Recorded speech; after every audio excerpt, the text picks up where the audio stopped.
hell, butterfly shrimp. Is that from Golden Corral? Hello, YouTube. It's good to see you. What is going on? Oh, it's Popeyes. Love that chicken from Popeyes. You know, I have never had more Popeyes till I met Josh Peterson. That's I've had awesome. so much, and I'm going to have so much Popeyes when we do Big So Red Josh Overreaction is together. a bad Are influence. we doing any overreaction? So how are you? I believe we're doing at least one. I think we're doing You two. get so stiff. Christmas. You are Brought having the a whole microphone you are out. having a tough time on. over there. It is. Yeah, it's not really stuck down. Josh P. and Matt McMaster, Friday, November the 6th. Wow, we gotta wait a while. All right, so make your order now so that it'll be ready for pickup on November the 5th because they'll obviously We should do. wait a Oh my day. God, Josh! What if we did catering for Big Red Overreaction? We did like a Popeyes There's catering. no way in hell that Popeyes has ever done catering for anything ever. We'll be the first, and we'll take a picture at the Okay. store with them. Yeah, and whoever is the poor sap that takes the order is gonna be like, "What's catering mean?" That means you give me all the red beans and rice you have. Nick, would you like to say anything to the chat? They're pretty critical of you right now. You want to say anything to your haters, Nick Grimm? Is it working? By the way, It is It's now. working. Yeah, Nick. He just I didn't have a- screwed up. That's all I got. I All can't right, do. screwed up. I messed up. Folks, that's called pointing He- the thumb. He sounds like He Bubba. did. He He sounds pointed like the he thumb. sounds like Bubba Wallace after a race. I guess it was my fault. You know, got low. yeah, Came up. Nick You know. actually took. Yeah. When Bubba does it, Don't get it. it Yeah. sounds like he's hate doing it sarcastically, as if to say it's always my fault. so. Hate it for the team. You know, I mean, you look at the TMR. I was breaking. I mean, it says that you don't get in position, but you know, the Chumba Casino Xfinity 23 ran a great race today. Just hate it. By the Guess way, my fault. How Guess do my we feel fault. about the truck series no longer being the Craftsman Truck Series? Pretty Well, it's soon? been through other sponsors. Yeah. Yeah, but it's the Craftsman. Why they Truck should just Series. make it the Kyle Busch Truck Series? Why haven't they I done like that yet? idea. Yeah, it'd be Oh, a then great we could idea. have the Bush series again. Then we have the Bush series. Busch. Which There is great was because I a, actually like the trucks better anyway now. There's Josh, your thoughts? It's Thursday. a big old Bush pickup truck that sits outside one of the gas stations I pass Oh. every day. They just Really? have it parked there, and they got the that flag they stick in Yeah. the ground. It's the You know, vertical flag, and So it just says Bush. if I win the lottery, I would never say anything, but there would be signs, and one of them would be, "Oh my God, did Matt buy a hood of a NASCAR for the Zone Studio? not called Why NASCAR. why is Brad Keselowski's Miller Lite hood just currently in the corner next to a big clock? What happened? I like this idea. There was a I garage hope you guys are sale. having a good time. I'm like, is that Casey Kane's Budweiser hood just hanging in, Just in randomly the hanging? back right of No. of John's backdrop? First of all, Casey Kane will never be a Budweiser driver to me, even though I know he was. He was a great Budweiser Still driver. your Budweiser driver, by the way. He'll I would always probably be Dale get Jr.. Jamie McMurray's hood. Oh, Jamie Haviland? Little Jamie baby. Little Jamie baby. Haviland. My Haviland. bad. It wasn't pronounced Haviline. I've never actually heard it pronounced. Where they really? at? Haviland. Where they at this weekend?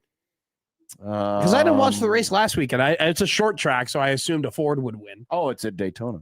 Oh, they're back at Daytona. Hocevar. I'll probably bet that race. Hover car. I bet Hocevar ends up winning. That would be my prediction because he's due for a win, and he only I'm ever. gonna bet there's gonna be a lot of accidents. Well, yeah, he'll cause all of them, Well, probably. and then Reddick without a fender will end up coming in second. Chance Oliver says, much like Carl Edwards, Matt is flipping all over the place. No, I'm talking I about had NASCAR. Subway last night. It was great. Do people still eat Subway? Yeah, You know what? I did. There was that I viral. haven't had Subway in like 4 or 5 really? years. It wasn't bad. I haven't had Subway in He years. eats Burger King, though. Can I so tell you? I don't know if Burger we King. can trust Burger that. King is good. First off, Burger King is good. I eat Burger King all the time. Also, they've made some improvements. the tomatoes are better. High quality tomatoes on the Whopper, in my opinion. I could do without an onion, though. Whopper tomatoes are good. Whopper They're not tomato. great, but they're good. I could do without a Whopper onion. I think that I still eat Subway. I could do without a Whopper onion. But I'll tell you this: I've still been eating Subway. I've never stopped eating Subway. I love the smell of a Subway. I don't know what Really? I There do. is You like something walking about in and the having that smell of it. smell attached to your clothes. If there was a Subway cologne, I would think about So buying it. you've brought this up before. I've never once walked into a Subway and for the amount of time I was in there, walked out and still smelled like the Subway. Yeah, it's Why not. is It's not Subway like clinging to it's you? not like Well, a hibachi grill. You know, like when you. Josh walks in, he actually walks into the door of the oven. yeah. He actually walks. He actually puts himself with the My meats and the mistake. cheeses. He you know. falls into Wait, the are bread you on their storage. side on this, John? You don't think Subway has a smell that sticks to your clothes? No, doesn't it does not. No, stink. I have Because- never had an issue of the smell of You're Subway saying, sticking like- to my clothes. Matt, Like if three- you go to Subway next week and then you show up, like you should make it me a. Well, see, the hard part is you get to the station so early. I wish you could go to Subway at like 1 o'clock on one of the 5 days. Next Yeah, but week. I put And then on- I guess if you were actually at Subway, always I smell would be good, though. able to. I put on cologne. Is that what that is? Screw you. I smell good. I'm a good smelling Smells guy. like musk. Yeah. No, I wear Dolce Gabbana every day. Dolce Gabbana. I Dolce Gabbana sounds like a sandwich at Subway. No. Give me a Dolce Gabbana A and Dolce- a bag of baked A, legs. a Dolce Gabbana sounds like a fancy Italian beef. Yeah, let me get 2 Italian beef giardiniera. I'll get 1 Dolce Gabbana, and then how about Actually Max? Give me a Maxwell Polish and 2 fries and 2 drinks. Thanks. You know, in all the times I've been to Chicago, I've never done the Maxwell Polish. and they go, I love it though. Every time you go to a one of those true Chicago, Mhm. they go 2 cheeseburgers and fries, 2 cheeseburgers and fries, 1 Italian beef, hot giardiniera, do 1 grinder pizza, number 87, your order from heaven. God, I love it. It's so good. Yeah. Just it brings me back to Portillo's. It's good food. It's good food. It's great food. But But I've never had Portillo's either. no, there was a viral tweet that was fake, but it said that Subway was releasing like a card, and if you paid like $80 for the card, you would get unlimited Subway for that month. You know, it was something to that Mm. degree. So Like you it was want a subscription service for Subway? yes. A subscription I service. yeah. Nice. Nice job, Nick. Actually, it should be called a fast pass. I think that would be genius. I would pay $250 right now to get a Subway card for the entire year. $250. How much is a $250 for the meal? year? How much is a meal at Subway? So last night I got a foot-long steak and cheese with chips and a medium drink. It was like $23. Whoa! Yeah, it's what? expensive. What? What are you doing? Wait, What are you doing? Say that Expensive. order What? again. No, it's not. It's probably not 23. I'm probably wrong. Say that order I was again. gonna say because if it's $23, all you gotta do is get No 10 way. meals. First and off, you're fine. I that get cannot be true. in my mail. I get Subway coupons every 2 weeks, and I cut them out, and I go to Subway, and I get I'm like surprised coupons are still a thing. they I got still a thing of coupons in the mail the other day. I'm including surprised it's Popeyes. not all I online. put them in my the car. Popeyes. I put them in my They're car. great I have coupons. a Subway coupon in my car right now. You get 2 Yeah. footlongs for I have a $11.99. Subway coupon right now. If you're Nice. paying full price for Subway, you're doing it wrong Well, because they have deals all right in front of you. They have the 6-inch meal of the day, which is $6.99. I- You get a 6-inch sub with fries,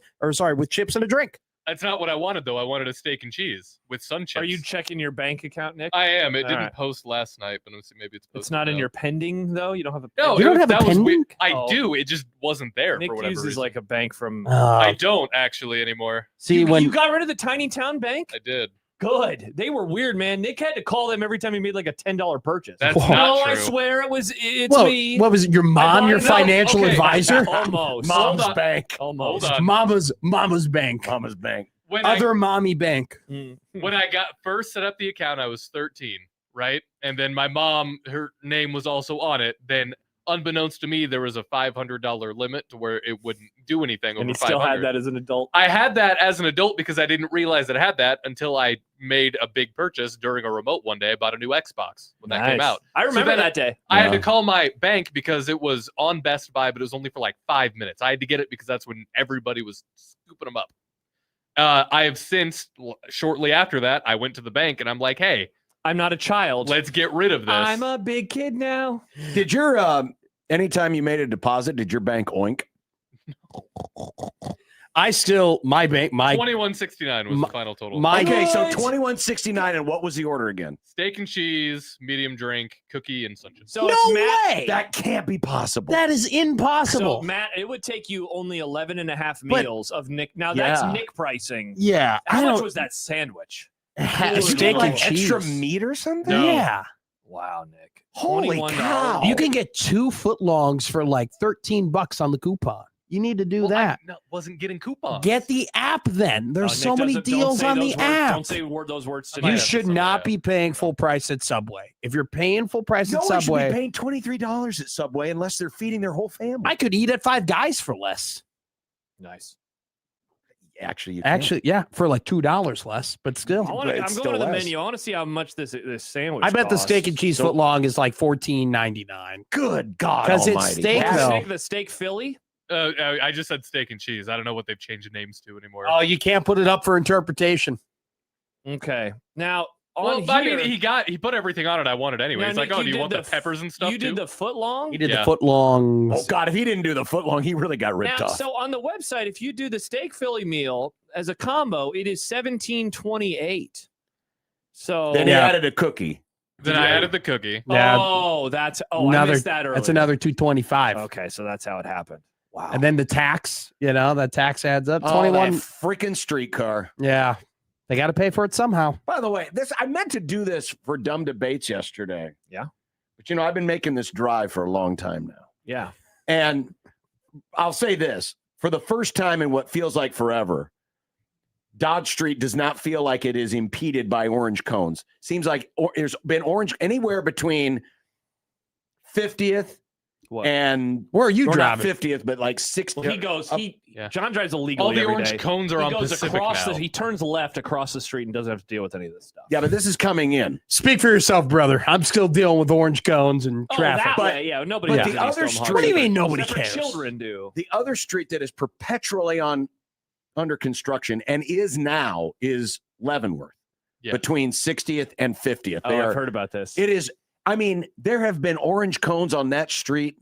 I don't know if we've gone 2 consecutive months without some form of orange cones on that street for the last 10 years. And now it's just all orange cones. What's the dumb debate? You said you were going to. Well, the dumb debate was what other streets here in Omaha seem to be perpetually Pacific. under construction. Pacific has always got some road work Including going on. right now the interstate. Yeah. Fort is the answer. Fort, Fort is yeah. often a tire fire over by Monolithic. Yeah, It whatever- sucks. Whatever highway I decide to drive on is the one that has the most construction. John, there are so many streets out in my neck of the woods now that I think need to expand, and I don't know if they can. Because they have done that. They've widened lanes a lot over the Sure. last 10, 15 years. Sure. And there's some stuff like Fort especially. They have to do it, and I just don't know if it is going to be feasible unless they're going to start cutting into people's yards. What if we do another expressway like we have in Dodge? Nick, I would love another expressway. Another expressway would be. We should need Well, to have the one that goes all the way around. Too bad town. they use the expressway dollars on the streetcar. That's true. They probably did. They probably did. If I you mean, put the what expressway, you would Irvington, spend? and What it just goes above it. Now you Okay. have to remove a lot So of houses. That'd be let's bad. see. Let's say yeah, a but they're major rich people's houses. You don't care. a major Omaha street now gets an expressway, Let's but pay it's back only for what one. they did with the interstate system, John. Which street gets the new expressway? If we were actually to do If one, we were going to do one, it has to be one Probably major some- street gets an expressway. probably something Which up one would north, it be? right? that's what I think. I think they would do it at Irvington if they Yeah. could do it, and houses were not a You problem. think it'd be like Maple? I No, think no, they no, go no. Where at Irvington, so instead of turning around that corner, you just keep going straight, and then it would loop around the whole city. Yeah, no, Basically, it would Gretna- come. It would come back around Yeah, for sure. The only problem is Gretna would immediately just just swallow it up, and then it'd be just like 204th Street all over again. because if you could basically connect that part of Omaha with getting to Lincoln on the Gretna area, that would be. I mean, sick. I guess if you could do like a loop around. Because that's what I'm not 680 looking. used to be. Yeah, Way, way, way back It when. just used to go around Correct, the yeah, whole it's city. just, now it's. But it now cuts through. 680 is That's basically central. the middle of Omaha. Stibbs writes, traffic the last week or so has been extra horrid for some reason. I have thought of this as well. I'm wondering if we have gotten to the time of year, John, where the sun is starting to lower into people's Mhm. field Oh, of yeah, it vision, and absolutely it's is. causing everyone It to drive absolutely a little. is. Least favorite time of the year. It's right at stoplight I height. got really triggered last week because there was an insane traffic jam on Dodge when I was going west, and I was like, there must be a bad accident or something out here. There was, but it was on the other side. And so people were slowing down to look at the other side of the road. I hate these people. People do that all the time. You absolute pinheads. They do it all the time. I run into this all the time on the interstate. morons. on my way to Miracle Hill, home go of our tournament. on my way to Miracle Hill on the day of the tournament. Oh, I'm going up Dodge, right? You pass 78th, and you get into I think you're 3 lanes, right? And you're getting into where you either keep going north up Dodge, or you choose you want to go, on the highway right back west toward Lincoln, or you go on the Boys Town Express lanes right before there, right? So that would be what, 90th and Dodge. No, it's like 100 and something. Okay. So you're getting Basically up there, West Road. and we're literally we're stopped. We're like on the lights before you get to West Roads. We are like barely moving because up. they had the lane closed, right? They closed 2 lanes. Yeah, they were just putting out of They nowhere. were putting new concrete down. It was ridiculous. So I take that way home every day. Thankfully, that was only like a week project. So ever since I moved in to where I live right off of 680, South 680. Ever since I moved in, they've had construction on the entrance lane, on the on-ramp, right? Like, so the on-ramp is like cut in half, and there's big cylinder blocks that if you don't get over quick enough, you're going to run into them. Now, it's not like a hazard, okay?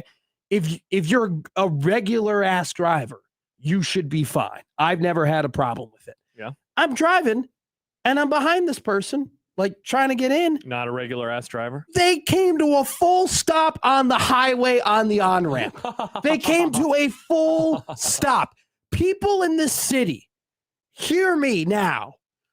Don't slow down when you're merging onto the highway. I don't that understand everywhere. how many people in this city think it's okay to slow down when you're getting onto the highway. There's a reason why the ramps are the way they are. Speed up, and then if there's a car going level to level with you, ease up on the pedal and then But get in right behind them. You don't have to hit the brake all the time. You need to get up with the speed of traffic. This person I was behind was slowing down to like needle themselves in, and then they came to a full stop. I had to stop behind them. I was freaking out for my life. I'm at a full stop in the middle of the highway, people zipping up next to me. I had to back up on the on-ramp to like get enough room to get enough speed to go on and merge. It was crazy. Incredible. It was crazy. I've never seen anything like it. People always have a problem with that. To add on to your point, Matt, also, if you miss your exit, don't swerve over to try to make it at the very last second. Just go to the next exit. That's what you're supposed to do. Yeah, but I understand that. That's the You're not safety. supposed to do No, that. That's unsafe. I said understand you, Nick. I Okay. understand you. I understand what you are saying. There are some exits though in this town where it's like you got to win another like 5 miles before you can get. into Pay another attention. exit. Get off. If on you your can exit do at it the right time. safely, I don't attention. mind it as much as coming to a full stop in an on ramp. You should never come to a full stop in an on ramp Unless it's an actual traffic jam. Text from the 816, and it looks like this person doesn't 816 know is Missouri. Oh, Now, this is great. Now, this person is about to learn what's going on here, but this person says, I only get to drive through your radio coverage 2 or 3 times a year. It's 2 days before college football kicks off, and it's actually tonight. And you're really going to spend this much time talking about local highways? You're killing me. Friend, this is the crossover. It's the crossover. This is the crossover. But lucky for you, And- they have an interview at 2:50, so I have to leave early. Excellent We do. call. You know who we're previewing today? Probably with Mitch Holthus, and No, you know, he's I on board. that's a I guess 420. the fourth string cornerback of the Chiefs stubbed his toe today. Thursday. But you know, Nags Emmett being Johnson out of the Thursday. room, I don't What do you know. want us to talk Andy, to? you know, You want it's us to done- talk to? you know, I talked to Andy Shook- yesterday, Shook and Andy Smith, told the me voice of the this. Bears? Is that You what you know, want? having You want a Bieniemy Bears back in the preview where people room, and be put to B sleep? is so great, and he just knows Patty so well, and you know. What were you saying, John? By the way, we're talking about UCF today on the. We're talking. Produce. We're Thank talking you, about Nick. UCF today, by the way. Yes. Central Florida. Are you talking to Scott? I wish. You have the Golden That- Team machine I have coming his phone on? number, That or would I be- had his. I don't know. if That it's would his be number. awesome. If And we we're could've on gotten- the phone with the Wow. margarita machine from UCF. You get a Nice. lot of coaches' phone numbers. I have had his phone number for about a decade. Au contraire, I believe it's vice versa. A lot of coaches get Josh's phone number. Yeah. That's true. Scott Frost had an opinion on me while he I was wonder. here. Do you He ever had to wonder have, right? who? What do you I doubt it because he didn't really did he care? he was not Matt Rule. It He was was not Thursday for like him every hyper. It was? You think so? I think it was always Thursday for Mr. Frost. Probably. Who do you Well, ever wonder? no, it was always 5:00 for Nice. Scott Frost. Do you ever wonder who gave your number out?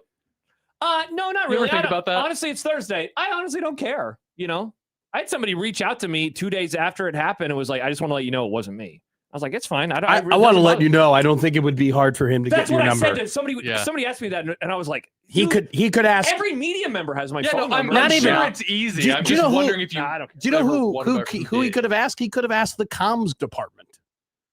That's true. He could. Yeah. He could ask Keith Is it- Mann. I figured yeah. Keith Mann gave it to him. Yeah. You know? Keith has your number. Yeah, of course he does. Yeah. I've texted Keith before. I mean, it's not that big a deal. no, I don't. Yeah, the Yeah, issue was he not could've- that he got my phone number. He That's honestly, not- he Now, could've- what would be funny is if Matt Rule somehow applied you to the do call list, and that's why you're getting all the hey, you got a $50,000 loan. Would you like my? So Baymon says this in the chat. He says it wasn't their number to give out. You should have responded with that.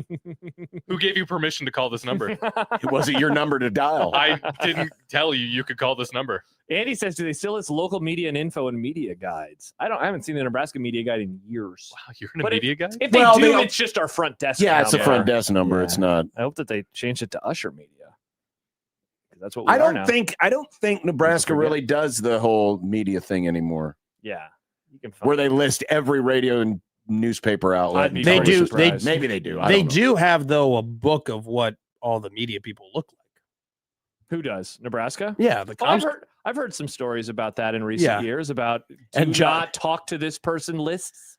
Well, no, they. And Josh's I'm not has talking- buck I'm not teeth refer- and I- glasses. I'm and not- drawn on no. it with pen. I'm not referring to that, but they at the comms department do have a book of who all of the notable media members are and what might they look like. They do. That is possessed. Have by you them. seen this man? This Yeah. man is banned. Well, I mean, talk if they to have this a picture of me from like when I was in college, I don't look anything like I look in college now. I'm about 40 pounds heavier and I can grow a mustache, you know?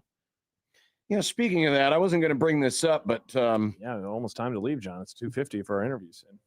I was parking today and I was, just perusing who was in the lot. I saw Josh's car was already here, and there was a vehicle in the lot with still Illinois plates on it. Oh, is that illegal? Oh, interesting. Move on. Do you have We have a guest at 250. We have a guest at do. 250. You still have- We have a guest at 250. Do you still have an Illinois 250. license? Well, you know what? 250. You know what? Someone that you used to work with also drove a car with out-of-state plates for a very That's long true. time. Break it Since 250. That's the crossover. Of That's the course I know him. crossover. We're gonna find out soon if the state of Nebraska has been Crossover. listening. Kenneth Rice Crossover. at FBI at Omaha Police at Gene Stothard. This man right here. Crossover. Done. That's crossover. Good to see you, Matt. Have a great 3-day Bye, Matt. weekend. Thank you, guys. Thank you. Finish that skunk urine. God, I'm going to golf tomorrow. Good. I hope you have a good time. Good. Cool. Well, We're talking ball, man. that is Football if someone season never bails you out of sleeps. jail first. That's true. There's a reason I barely have any gas in the car. Yeah. All right.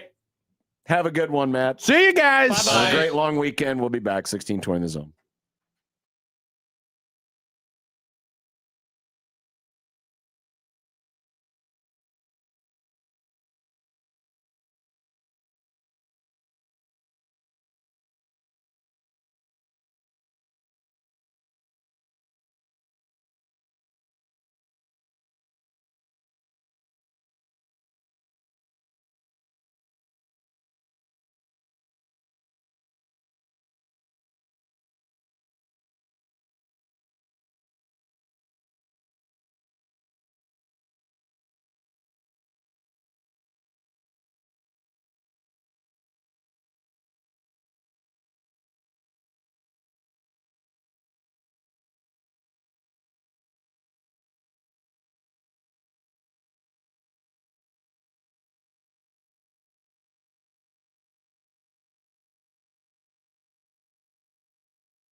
KOCN. Unsportsmanlike conduct on 1620 The Zone. Husker Athletics, Creighton, and yes, UNO. Don't miss a moment, they'll give you your fix. They're on every day from 2 until 6. Spend your afternoons with John, Josh, and Nick.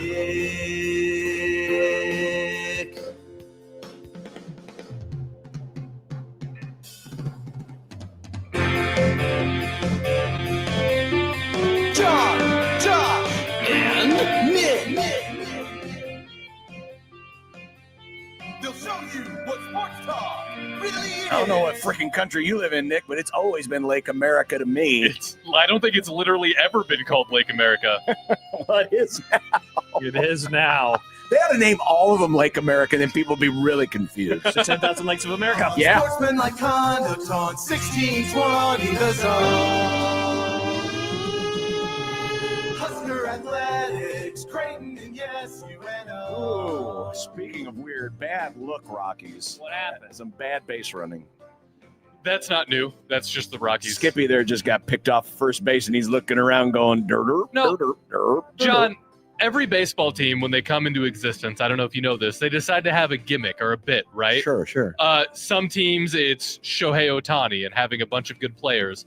Other teams, it's like, what if we're not great at baseball, but we have a beautiful stadium and that's all we have going for us? That's the Rockies. Sometimes they hit home runs because of the altitude, and they don't know how to pitch because of the altitude. Well, It's a bit. it happens. Welcome to Red Out Week. Yeah. Also, Nick, I'm about Plus to 2 send days. I'm about to send you a message on StreamYard. We're gonna need something for old Red Out Week in like 5 seconds when John puts the Grum Down graphic up. I thought I made one, but fair enough. Well, I'll do okay, that you know right now. exactly what I'm Yeah, talking yeah. about. Okay, cool. All right, we'll get that in there. I'm usually better about that. Yeah. Boop, boop, boop. Well, welcome to Red Out Week. Plus 2 days. It's so good to be here for Red Out Week. Now, what Plus 2 happens days. again next Saturday and next Friday? So next Friday it won't be Red Out Week anymore, but the game. Yeah, well, Oh, it is. why won't it be? Well, the email said that Red Out Week went through our roundtable next week. So Red Out Week does continue. Plus 2 days. Okay, good. That's good. I'm happy to know that. I was a little confused. Why would it end well before the game kicks off? Red Out Week. Hell, I don't know, man. Red Out I Week. don't make the rules. This is so good. It's so nice to have football back. In 2.5 hours, there will be football on our television. There's been football on our television. no Josh. football, John, that counts. Games that matter. Why do you Games always, that do not matter. This is unreal how much you poo-poo. I don't get your hatred of football. It's when not hatred. It's not Creighton's gonna hatred. I'm play- just calling you out No. for your hypocrisy. First of all, it's not hypocrisy. FCS games count. Just because you don't care. Again, if you don't care about them in October, why are you caring you about don't them care now? about McKendree The in only March, and reason yet you're are that you're obsessed doing with the this is game in a bit. October. This No, is I'm a not. bit. I'm excited to have football on our You television. are not excited for BFE State and I'm excited that it will be Tartar an sauce you. option to watch tonight. To put it on a different why TV. why while I that when have we can watch the volleyball on. Rockies make base running mistakes? I don't want to watch the Rockies anymore. We've watched them way too much this year. Way too much this year. I think many people have been saying that. Mm-hmm. Many people on many sides Way too much this year. have been saying they're out. Mm. They're out on all of it. Well, it's good to be here on this Thursday. It is good to be It is here. a Thursday. You famously thought yesterday was Thursday. Today, though, is Thursday. Today is Thursday. We can say it loud. We can say it proud. Did you finish the movie? Yes. Good job, John. I was worried you were going to break it up into 3 viewings. I almost won. I almost I did. finished it. I've watched the whole thing. Nick, have I you almost watched it did. yet? Tonight. Tonight, because it's Thursday. Well, you better start now or you won't be done It's before only tomorrow. 3.5 hours, John. That's it's 1/6 of my day. I mean, football games take 3.5 hours, Exactly. And that's fine. but not a movie. No. Travis says John is never beating the allegations of hating football. I wish I could have known. No. See, Young that's the John. thing. There's a difference. Some people go over the top with their love of football because they're afraid that big football is going to come and beat them up. No, I just Others this is of us, we can put things into perspective. Have you ever I thought still love my summers. that this is actually what I believe? That maybe like you get, have no belief system. You get so excited for college baseball Why not, can't I get not as excited as you do for football. Sorry that I like it more than you do. Why is that upsetting? Why are we doing a measuring contest? No, we're I like not. it more than you. You're I like always it more than accusing you. me. You don't really believe this. Well, of course I do. Why would I be pretending to be I find excited? it hard to believe you're that excited about today's games. I am. I can't wait to have it on in the studio. We're gonna have football on our station at 5:00 on our TVs. This is great. Well, hopefully the Little League game goes long. No. The Grum Down Nice. on Good job, Red Out Nick. He got it in time. on Red Out Week. That happens a plus lot. I'm great at that. a couple of days. Welcome to Red Out Week plus 2 days. Brought to you by Union Bank and Trust. Let's go.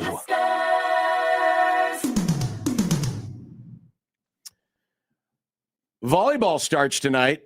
Wheel, kind of? Kind of. What's the apostrophe? Yeah, I don't know. Wheel, kind of. We'll kind of. We'll kind of talk about We'll it. kind of talk about it. Kind of. Well, Nice. kind of.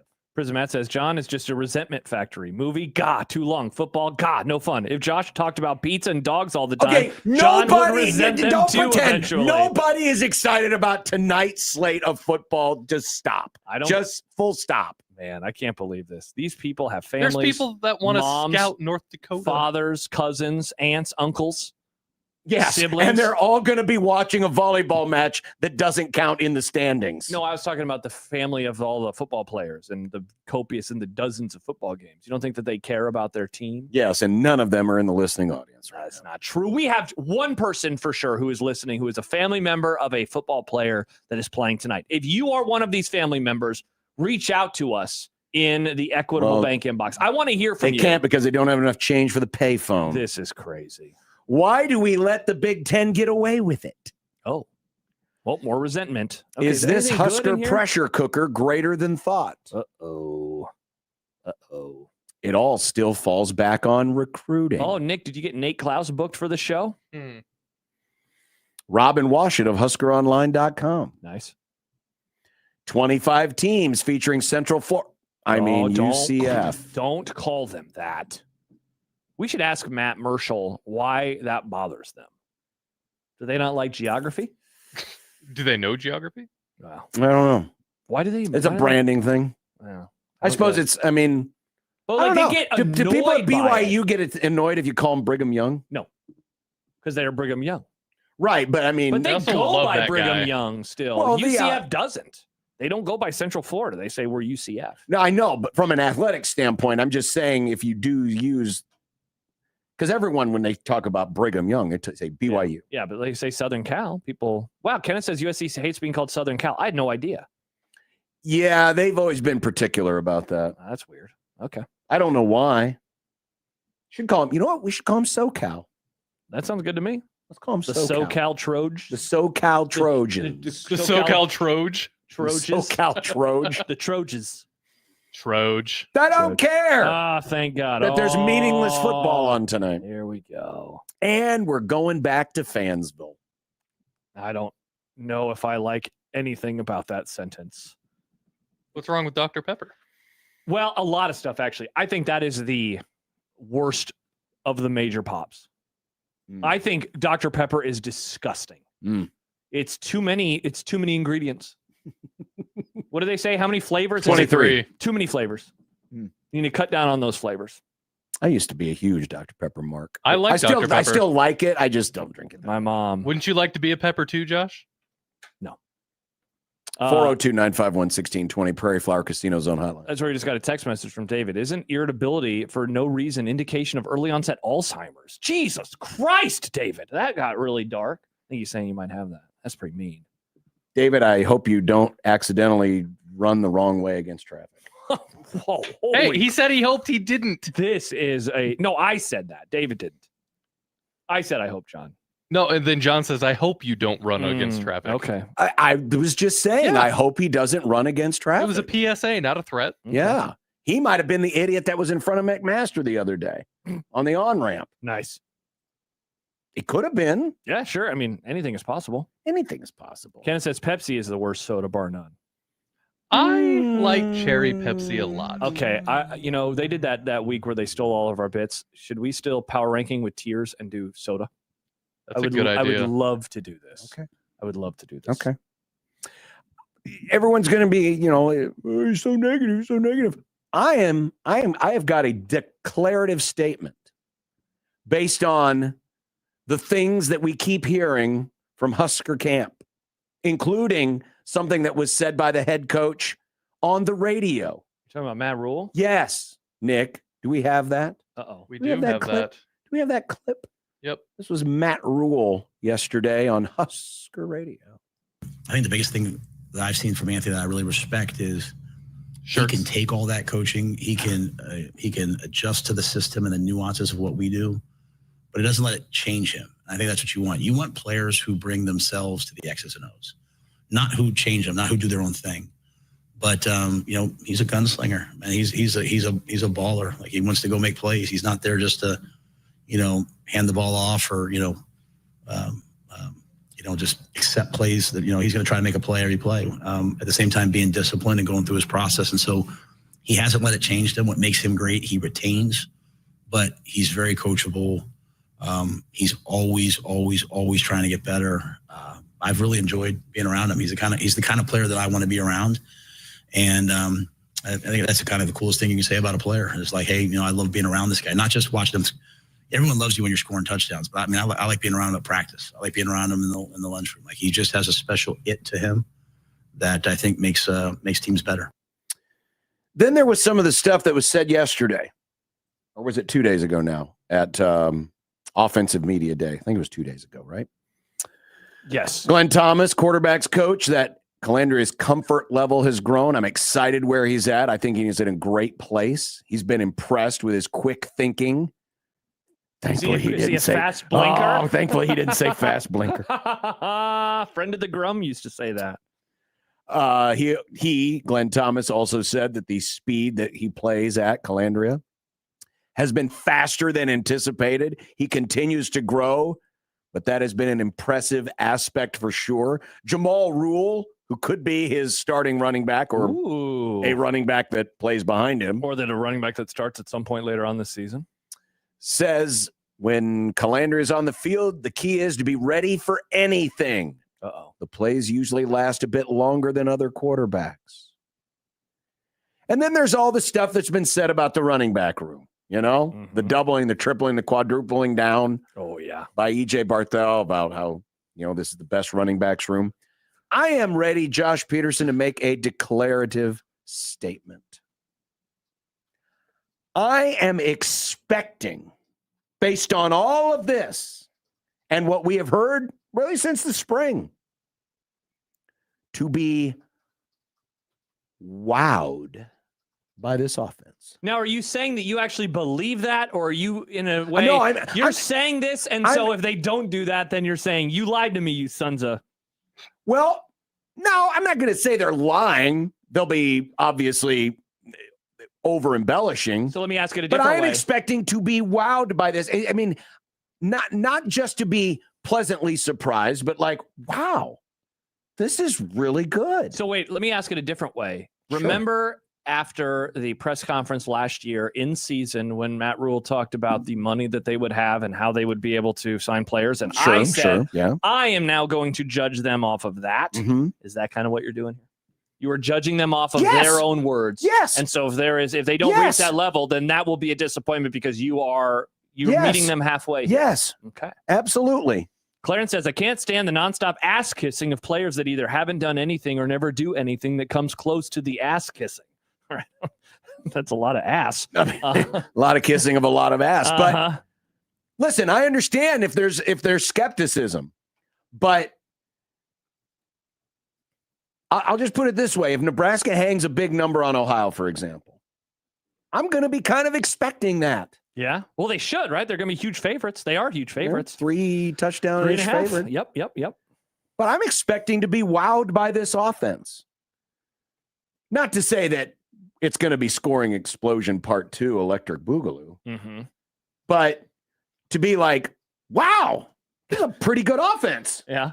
Now, a comment from Mustache Wow, Adam. it's kind of like porn. You know it when you see it. Johns is saying wowed. Say that again. Wowed. Like Josh Otson says good. John would be wow.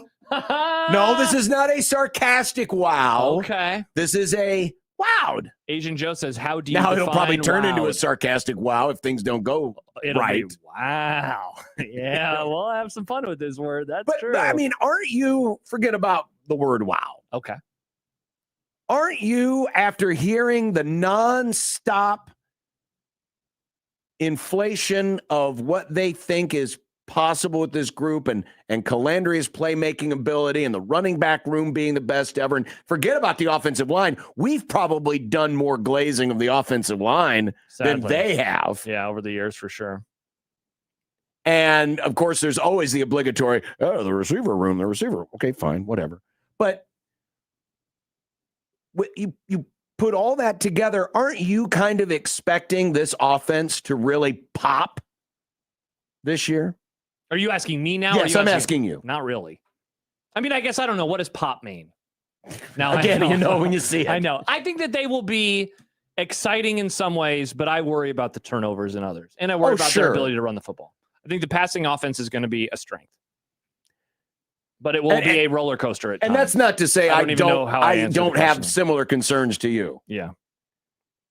But if you're going to keep telling me best running back room, love what Calandria does, how quick he works, and this isn't even counting the stuff Dana said a couple weeks ago about, you know, how he was able to put in more of his offense. Mhm. He hasn't been able to do that in 12 years. Mm-hmm. And how fast that Calandria plays and has picked up all of this stuff. At the very least, I'm expecting them to be able to run out of the gates. This isn't going to be a, you know, crawl before you walk situation. I'm expecting them to be able to run out of the gate. Honestly, if it is, that is kind of a problem itself. Yeah. The opponents. Tyler says, make this segment and have Owen Wilson voice over the wow. We could do Nick. Now you. So I like this. You know, in a couple weeks, we're going to start doing the artist formerly known as the Cream Team. What was it last year, Nick? It was, you know, I don't remember. But I don't remember. We were going to call it Overcooked or Undercooked. Should it be called Wow or Whoa? So whoa would be Keanu saying whoa from the Matrix, but that's bad. And then wow would be good. Owen Wilson. Owen Wilson, yeah. Wow. But couldn't you look at it the opposite way and say Keanu going, whoa, it's good, and then the wow is kind of. I think that would be better. Yeah, whoa or wow. Actually, this would be Wow or better whoa. because we could be confused every week and say, are we Yeah, sure which that one's good the again? whoa is good and the wow is bad, or the Yeah. wow is good and the whoa is bad? It's not a bad idea. I kind of like the whoa and the wow. Let's do the whoa and the wow. Lane says Wow. that this coaching staff lied a long time ago with their messaging. Some trust has to be earned back with proof. And that proof will be judged after the 3 high school games to start this year. It will be in the pudding. John does remind us that they, well, first of all, he says, I also have a declarative statement. Anytime I hear this guy run his mouth, it makes me want to punch a monkey. Sims was special too, wasn't he? Punch a monkey. I'm What did the expecting monkey John to be do? sorely Monkeys disappointed. freak me out, so I get it. Wow. Maybe don't punch an animal, but I Wow. get why you want to. Well- Is that a wow or a whoa to what Nick just said? Nick wants to punch a Monkeys monkey. freak me out. Whoa. It's because of the Rugrats movie. I don't remember the Stip Rugrats says, I movie. agree. Owen sounds sarcastic. All right, so maybe it'll be wow or whoa and This is not going to be confusing at all. wow or well, I think it will be okay. Wow, because that does sound a little. I don't Yeah, really Owen believe it. Wilson always Whoa. sounds like he's being sarcastic, even when he's not. Meanwhile, when Keanu said "whoa," it was after I think It was Trinity after jumped doing over a couple of building. bowls. No, John, it wasn't. It was from The Matrix when Trinity jumped over a building, or maybe it was Morpheus that did that. I can't remember. Have you seen The Matrix before? Yeah, I didn't really like it. That much. doesn't surprise me in the least. You don't like anything. Do you like anything, John? That's not true. I don't know if the last time you I like a showed lot up of things. and you were in like a good mood, and I was like, "What's up?" And you're like, What are you talking about? I I just said on this radio you station, did just I say am the offense is expecting to gonna be be good. wowed by this offense, Yeah. But which then it was people should be excited about. They should be like, wow. It's Whoa. about, I mean, in a good way, not Whoa. wow. But wow. Hey, Whoa. finally, the negative show, the show that always is negative, Classic us. negative The negative boys. is being positive. I figured that would be the headline. For text The one negative 402. positive positive. Thank you. Text 142 says hard and soft. Is that what it was last year? It was Yes, hard it was hard and soft. You know what I, I know like John whoa and loves, though? wow. What's that, Nick? John loves 25 teams and 25 Oh, drums. great job, Nick. Great job, Nick. We've got a Wow. guest. We do have a guest, a 250 guest. And I'm going to say it because I can't say it anymore after this. Wow. Central Florida coming up next on 1620 The Zone.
The countdown is on.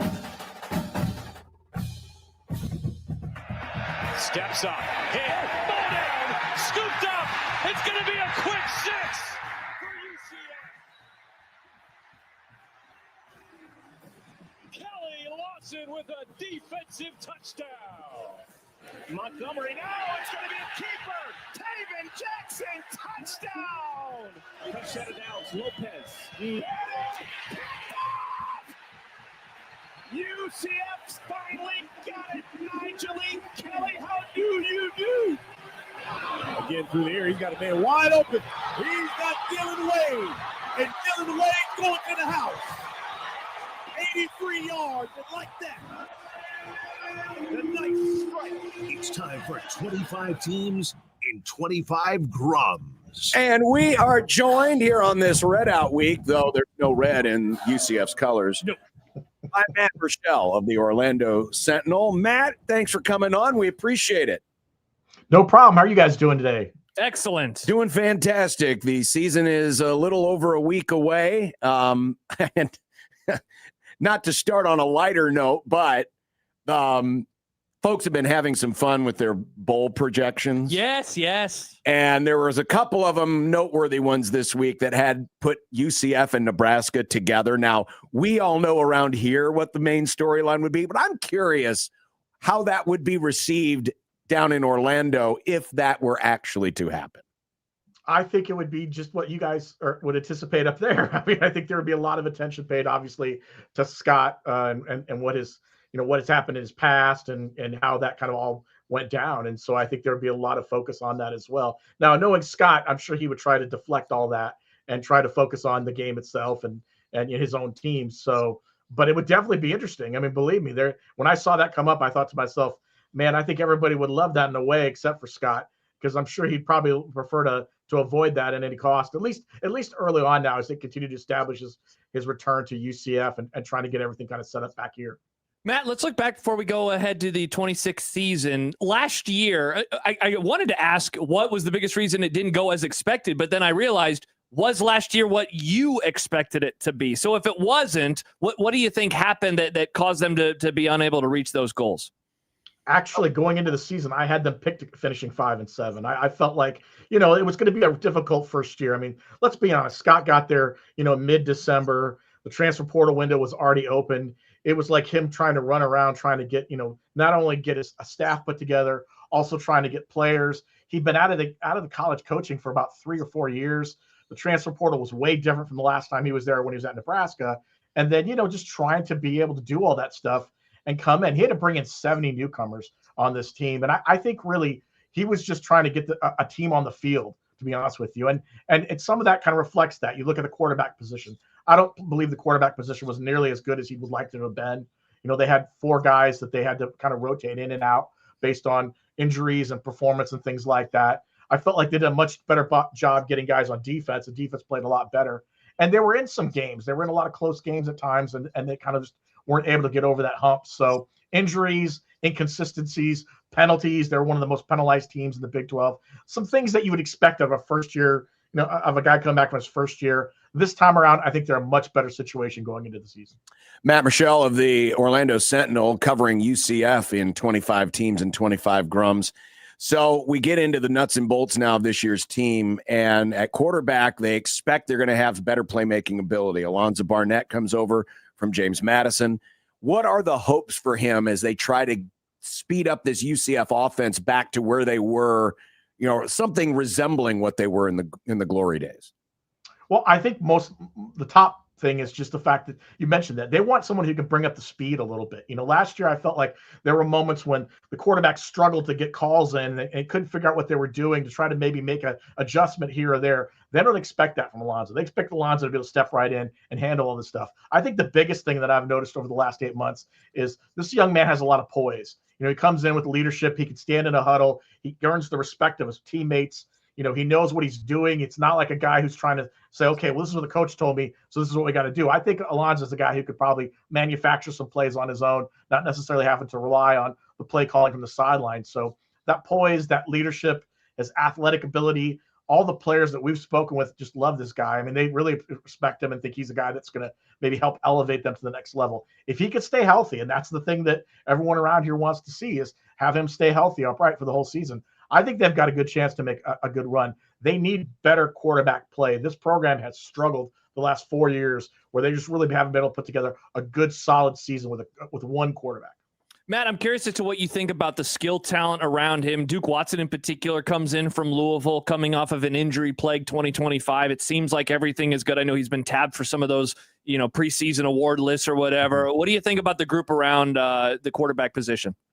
Yeah, I think it's going to be good. I think the thing that we're all going to be paying attention to is that running back room. You mentioned Duke Watson, a guy coming off of kind of a year where he was banged up a little bit, didn't live up to maybe the full potential. Landon Chambers is a guy who comes in from Central Arkansas, rushed for over 1,000 yards last year. Those two guys basically are probably going to be the 1-2 punch. Tavian Swint's another guy that they had on the roster last year but was hurt. They feel like he can really kind of step up and maybe add his abilities as well. That's a really solid group at running back. Wide receiver, they've got a much better wide receiver group than they had last year. Dwayne Thomas Jr. comes back. He was their leading receiver. You look at the fact they've got Waden Charles, who was a true freshman last year, really kind of came on in the last couple of games last year and earned a spot being a starter this year. They brought in a guy in Josh Derry from Monmouth, who everybody is just going nuts over, thinks this guy could really be a big play type of receiver, a guy who could really help them out. So they feel like they've got lots of pieces around that are going to be able to help Alonzo Barnett really be able to put some points up on the board. Their biggest unknown is probably going to be their offensive line. They only return one starter. They're going to need to make sure they get some guys maybe that can all start bonding together a little bit and maybe protect Barnett and also be able to help the running game as well. Yeah, I was going to ask you, Matt Michelle of the Orlando Sentinel, about that offensive line. How much of the attention this offseason was paid to getting new guys in that group?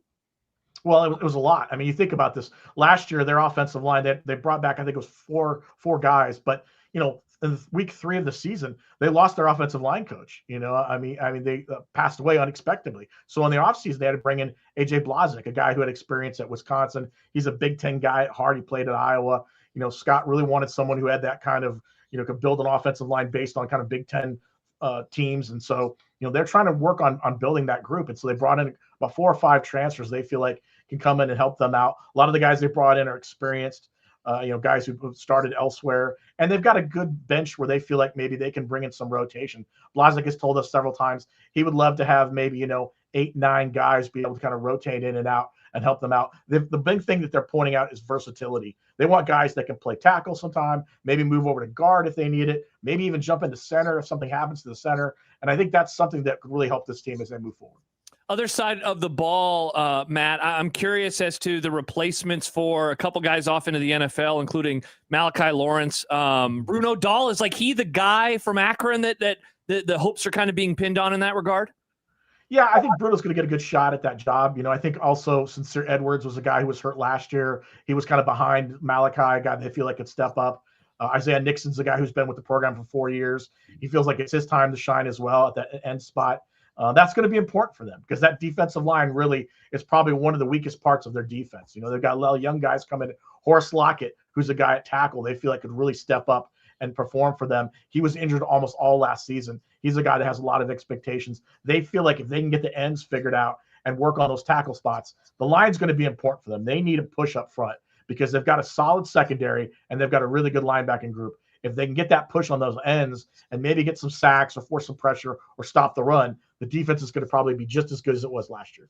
Matt Michelle, the Orlando Sentinel, we're talking UCF and 25 teams and 25 grums. And you mentioned the secondary. 4 out of the 5 starters are back. I assume, at least going into the season, this will be the strength of the defense. Yeah, for sure. I think the secondary is going to be strength of their defense. Not only did they bring back 4 starters from last year, they brought in so much talent. They brought in some guys who had experience. Ty Bartram was a captain at Harvard last year. A guy who started multiple years and really a guy who could probably step in and start right away if they really needed him to. They brought in a couple guys. Caleb Flagg is another guy who had experience. He's done really well in camp. People really are talking a lot about him. So I think by adding some of that depth too and experience depth, I think that's helped. That's something that they purposely did in the offseason. Scott did is he wanted to add more experience and more versatility. He wanted to make sure this team, could understand exactly what they need to do. They stepped on the field at practice. They didn't have to be taught to practice. I think that's what's helped them out in the secondary. The secondary is going to be just as strong. What do you think of how the schedule broke out for them? Every time we're talking to somebody who covers a Big 12 team, the first thing I look for is, hey, is Texas Tech on the schedule? They are not. Then I go, okay, is BYU on the schedule? They are, but also no Utah. How do you think that this one broke out with Pitt in the non-conference as well? Yeah, I think it works out well for them. You know, they get their opportunity to start against Bethune-Cookman. That's an opportunity. Hopefully you'll get some players a lot more playing time than maybe you normally would. They go on the road at Pitt. Now, this is a very important game for them because they haven't played very well on the road. They've lost 9 straight road games. So they've got to find a way to win some of these games. If you beat a Pitt and then you come back with Georgia State and then you open up the Big 12 schedule with TCU at home, you'd like to start 3-0 if you could. Just give you an opportunity maybe to kind of, get your feet going on the ground before you get into the Big 12 schedule. So I think having TCU at home was big. I think having BYU at home was big. Again, Arizona State comes here as well. I think that's going to help them out. You mentioned no Texas Tech, no Utah. I think that's huge for them as well. So, and I think they finished, with some teams, Iowa State and Colorado, 2 teams that are probably going to struggle this year. So I think that helps them out as well. They're not last year. Remember, they finished at BYU. That was tough to try to get that 6th win to try to be bowl eligible against the team that was ranked in the top 10 and it was competing for the Big 12 title. Matt, I'm curious what the energy around the program is like. One of the things that I think Scott Frost really liked about being down there was he didn't feel like he was nearly in the kind of fishbowl he was up here. But at the same time, when things were really cooking in 2017, there was a lot of excitement in the air and a lot of people really, really jazzed up. I'm curious how the energy around the program compares today to where it was, end of 2017. Well, I don't think it's nearly as high as it was in 2017. You got to remember that was a special year. I mean, by the time you get to that season, I think you saw them come back. You remember the USF game where they rallied back and it required a 95-yard punt or kickoff return, from Mike Hughes to win that game to keep UCF undefeated, and then they get into the AAC championship, and then they beat Memphis in a double overtime game, and everything just seemed to be it was magical that year. This time around, I don't know if they feel that way. But I do feel like fans feel like, okay, there's a little nostalgia there. Now, what's great about nostalgia is it gets people up and thinking, okay, this is going to happen again. We're going to see it's year 2 in the second term of Scott Frost. We're going to see another perfect season. I'm not sure if that's obviously going to happen, but I feel like, Scott's going to have to take advantage of this at some point. I mean, the fan base wants to see results on the field. Yes, they like this way this team is put together. They like the fact how this team is close and family and all that. And you could say all the right things, but in the end, it comes down to winning football games. You're going to have to win some football games. To me, the floor for this team this year is 7-5. I mean, that's the floor. They have to get there, get to a bowl game, and try to be able to get fans to think, okay, we're on the right track of how things are going. Then you can kind of build off that. If they finish 5-7 or worse, then you got a lot of people thinking, was Scott really the right hire to bring it back? Should they brought in someone else? What's the next move? I'm not saying they're going to fire Scott at anything like that if they don't have a good year. But I think pressure starts to build a little bit. And then I think that's where you lose some of that nostalgia. And I think people just figure that's great and all, it's time to move on. Yeah, I'm curious, Matt, as if to what you think is going to be the end game of this. I personally think that was like a lightning in the bottle type of a run. And I don't think anywhere near that is going to be replicated. They're in a different conference now, right? The sport has changed entirely, et cetera, et cetera. I'm curious if you think that same way, or if like a ceiling at least can be, in that 8 or 9 win range. Like what is this going to look like moving forward? Yeah, I think that's a good question. I think the biggest thing that's been trying to be answered is the fact that when UCF entered the Big 12 a couple of years ago, I think people outside the program tend to forget they were getting a full share of revenue. They agreed to a half share, and that's kind of hurt them for the first couple of years, because they were trying to fundraise and try to do everything with finances, really with one arm tied behind their back. And I think that's really kind of, now that they're getting the full share, I think that's going to help them a lot. They just redone the Roth Tower on the football stadium. It was a $90 million project that was funded by the tourism development tax here in Orlando. So, I mean, that really kind of helped them get this project off the ground and finish. It's going to open up next week. And so all these things now are starting to come together where you're starting to feel like the program is starting to rise up a little bit and start to get to that Power 4 level. And I think that's going to help Scott. Eventually, same thing when it comes to NIL and revenue sharing and building on that. I think if they could start to get that going really well, I think you can start bringing in players and try to find guys that maybe fit and work what you're trying to do. And then if that happens, I think you could look at 8 or 9 wins. Are you going to see another 12-0 season or 13-0 season? Probably not anytime soon. But I think if you can get on the right track and the blueprint is there and you can get to a few wins and a few winning seasons and some bowl games, I think that's just going to help them overall in the end. Well, we know how important it is to get a full share. It's better than at least a share. At least a share. At least a share. Matt Michelle of the Orlando Sentinel. Matt, we really appreciate it. Thanks a lot. Enjoy covering the season. All right. Thanks a lot, guys. Great talking with you. Thank you, Matt. Interesting there at the end when Matt's talking about what the floor should be, because when I look at our new friend, Mr. Pear. Yes. UCF is only favored in 3 games. Basically, it's a 6-6 outlook. Wow.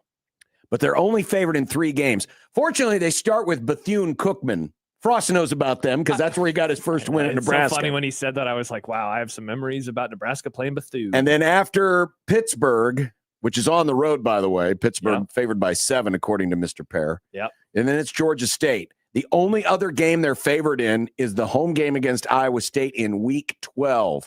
Every other game, they're an underdog. Now, it's a lot of the 50% kind of 50-50 but it's a lot games, of coin flip games. The biggest spread is unsurprisingly BYU, and that's 10.2. Every other game, and they host BYU. And they host BYU. Every other game is below 7.4, and most of the games, John, are between not even a point and 4. But that's a lot of coin flip games, and we all know what it was like with Frost and those close games. Yeah. If you want a barometer for is Frost capable still as a, I guess now, Power 4 head coach? Yeah, seriously, it's that. It's this. It's beating TCU at home when you're only a 4-point underdog. Yeah. It's beating Baylor at home when it's essentially a coin flip.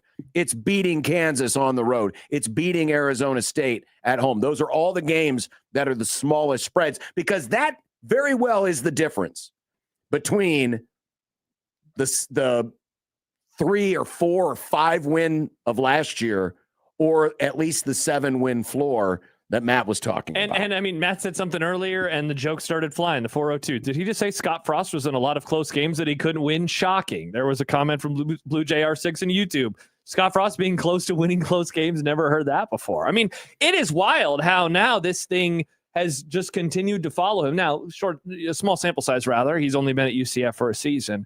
But that was the thing. They won some close games in 2017. They also whooped up on some teams in 2017. The talent disparity is just not going to be there anymore.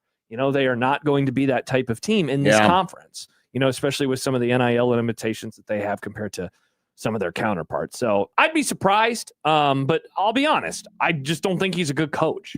And so it's hard. It's just hard for me to get past that. And so I know. The schedule, a lot of close games, coin flip games. Okay, well, you know which way I'm going to lean in those types of discussions. Yeah, absolutely. But, I mean, if there was an opportunity for Frost to prove people wrong, like he did in 97, at least as the quarterback, at least a share. It's this year, because you're going to have the opportunity. Yes. And we didn't get into it with Matt, but the fact that Frost was willing to really be aggressive in the transfer portal, we know that was something he wasn't particularly fond of. Correct. Or at least the notion of it. Not that he really had a chance to do a lot with it. Yeah, he got when fired he was here before it really was changed in the way it is now. We knew what his attitude was towards some of the changes in college sports. Correct. And now he's had to embrace it. And were they able to do just enough? They're going to be a very interesting watch. Yeah, for sure. They're going to be a very interesting watch, and not just because it's Scott Frost, but, because this is a program, now that they're getting more than at least a share, this can be one of the flagship schools in the Big 12 because of the population base, the state they're in. This is huge undergrad. Yes, huge university. This school has an opportunity, if they do it right, to be one of the benchmark programs in the Big 12 conference. But you got to have the right people in place. Mm-hmm. And I think this year's going to tell us a lot if Scott Frost can at least trend towards being the right person. Agreed. Coming up, recruiting. What? Yeah, recruiting. Are you okay? No, I'm fine. Okay, I just want to make sure. Is your head warm? Do you need Matt's weird sick cocktail? What? Yeah, Is that Matt. a sentence? Yeah, Matt has this cocktail he makes when he's sick where it's like emergency and cough medicine or something. I don't know. Ugh, this doesn't sound very good. No, it doesn't sound good. All right, No, I'm Gabe. fine. Trust me. 16-20 in the zone.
+2.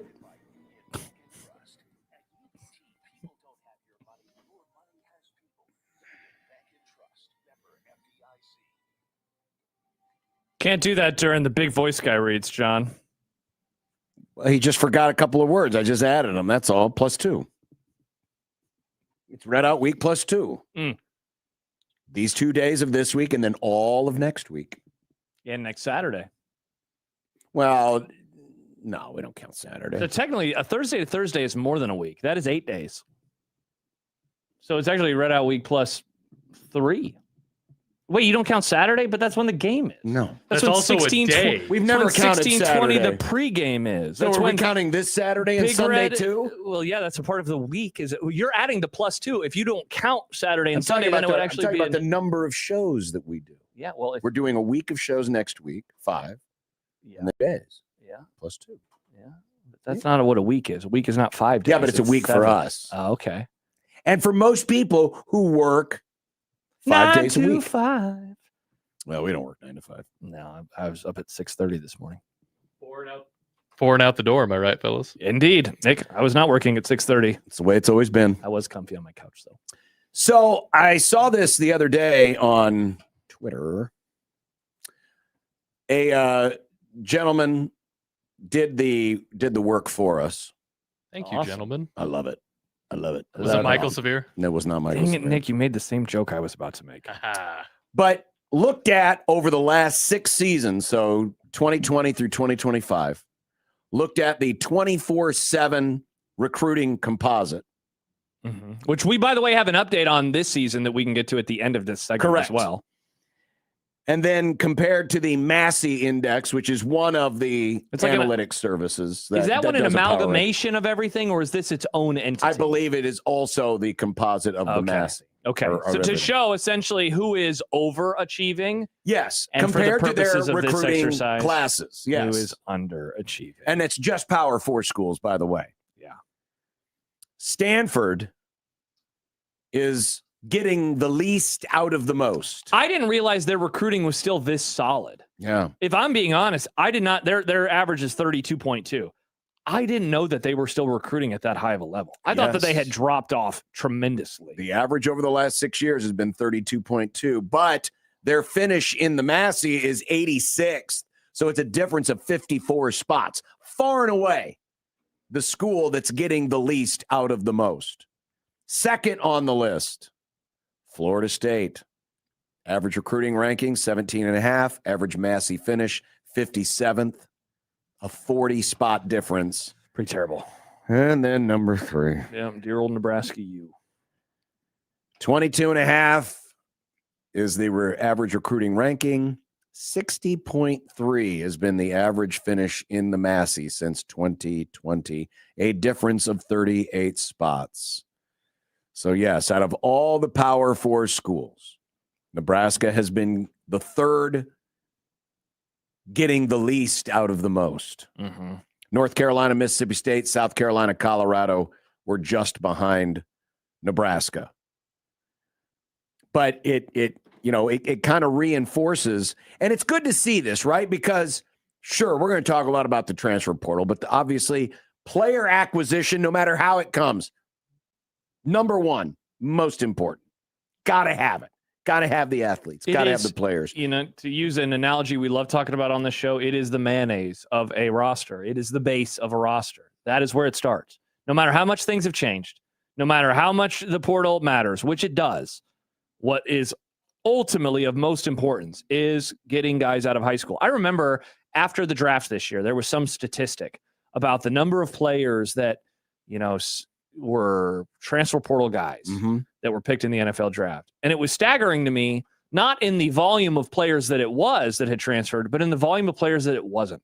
And so while we always are talking about, wow, look at all these transfers, look at all these transfers, the bedrock of rosters is still built off of what you are able to do in high school. And Nebraska, I mean, obviously they've underachieved. We know this, but this is like a great number to see because it just shows how far they have fallen or why they are able to recruit at this high of a level, and yet they never even sniff a top 25 finish. They don't sniff it. No. Which is frustrating. On the opposite end of the spectrum, to rub salt in the wound, Look at all of the area schools Oh, wow. who are getting the most out of the least. BYU, number 1, average recruiting ranking 81st, average Massey finish 31st, a 50-spot difference. Wow. Easily ahead of the pack. And that makes sense that theirs is that low because, of course, I mean, you got to There's want to a be a lot more specific restrictions, type yeah. of person to go there. Yeah. But then it makes sense.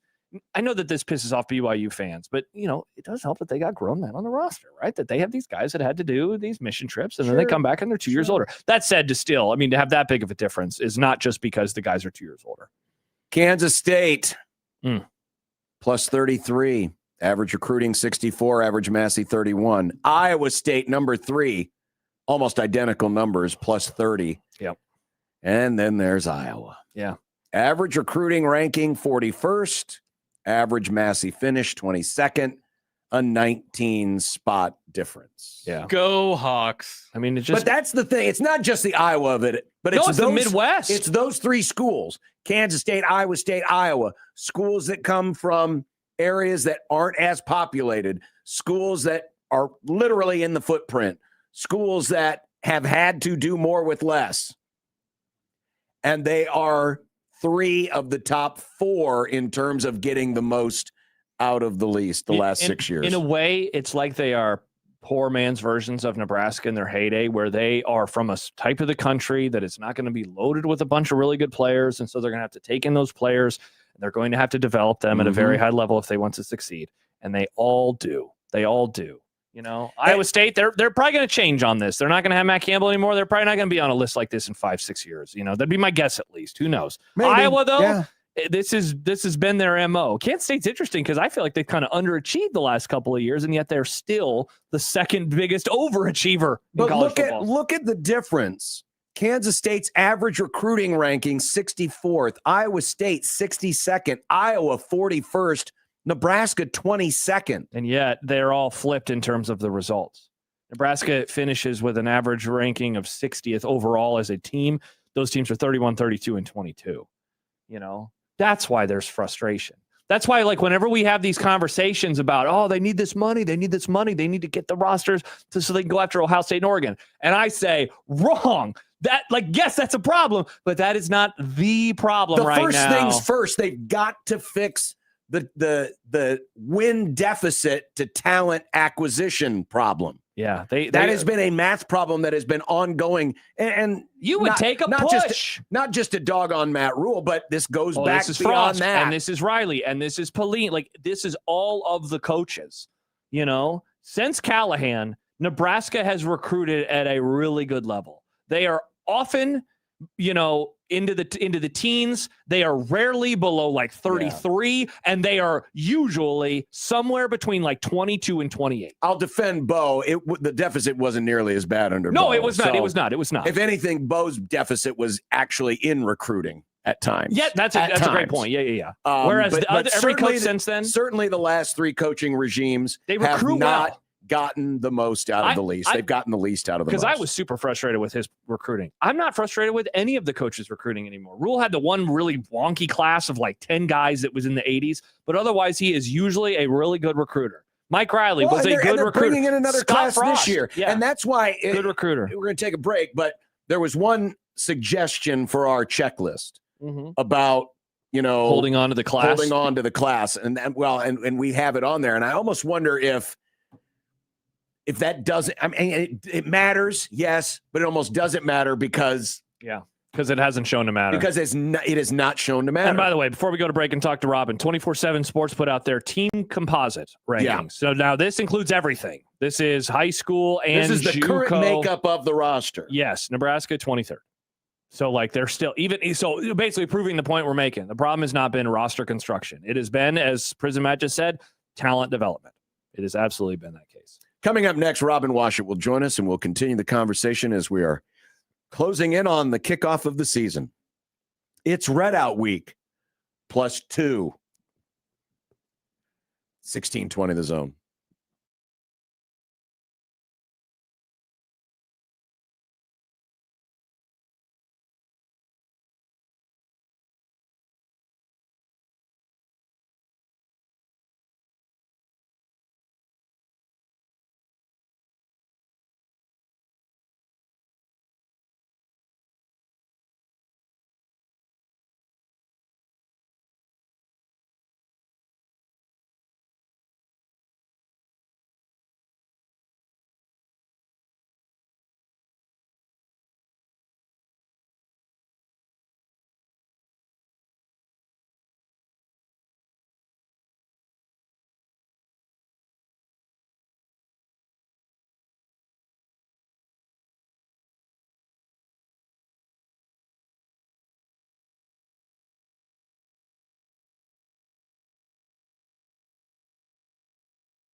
Interesting. Robin's music has changed. That's what it was. Okay. Thank you. I'll be right back. You know, sometimes I would get chastised if I would just start randomly going, Robin, Robin, wash it, Robin. Wash it real good. Well, just one of my subtle off-air cues. Subtle. That as you sing his name, that you put on your Robin Washit shirt. I do. Hey, look at me! I'm Robin Washit, typing about Nebraska basketball. I'm surprised those guys didn't have one of those shirts. There's a new shirt in our studio right now that is glorious. I can't remember that ever happening. And Yeah, I'm me neither. Kind of glad I didn't see it or don't remember it. Decade ago now, John. Decade ago now, John. Anyway, Robin Washit will be joining us and now does. And of course, we didn't get a chance to hear his beautiful open. Wash it real good. It's too late now, Nick. Too late. I took the training wheels off, Robin, and Nick fell on his bike. Didn't call you in time. Sorry. Perfect time because we're just jumping straight into it right now with zero lag, which part of me appreciates. Yeah, us too. Yes, absolutely. Earlier in the Grum, I made a declarative statement. I've been listening to. I said Josh is an idiot. No, he would never say that, Robin. No, but it was. I've been hearing so much about how Calandria is picking things up. He's playing fast, playing with a lot of confidence. They're adding more to the playbook. Dana's really happy with him. Glenn Thomas really happy with him. Rule last night talked about it, really happy with him. Then, of course, all the doubling and tripling and quadrupling down on the running back rooms. I think I am expecting to be wowed by this offense out of the chute. Is that a little too aggressive? Out of the chute against Ohio? Yeah. No. I mean, they should look good. I mean, Ohio's Ohio. And Nebraska, at this point, they should be clicking on offense, especially with all the complimentary things that have been said about him, especially their offensive line and quarterback, the two most important pieces. So, I don't think that's outrageous. Now, do you expect to get wowed at Michigan State or Indiana? Then that's a completely different conversation. But I think for non-conference play, yes, the offense should play well. They should be dominant against the level of competition that they're facing, especially at home. Now, you can excuse some early season rust or, trying to iron things out. But, all in all, it should be a pretty high level product considering what Nebraska insists it believes that it has and the level of competition it's facing out of the gate. See? Wowed. Robin, are you buying what Nebraska is selling with running back? Well, here's the thing. I didn't buy it last year, and they had the Big Ten running back of the year. So, my take doesn't mean a whole lot because clearly they have a track record of proving people like me wrong. So, if nothing else, they've earned the benefit of the doubt that, when they say they like their running backs, just like they did a year ago, maybe it's up to us to listen to them and not be so skeptical. But, the reality is that they have very little production, if any, returning.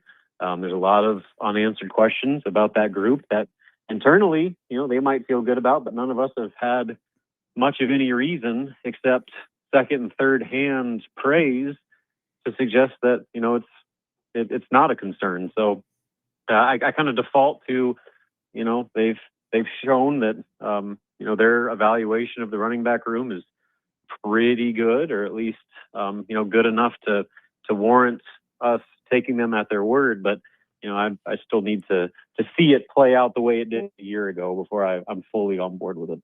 Robin Washit of HuskerOnline.com. Can we put the Mekhi Nelson drama behind us now?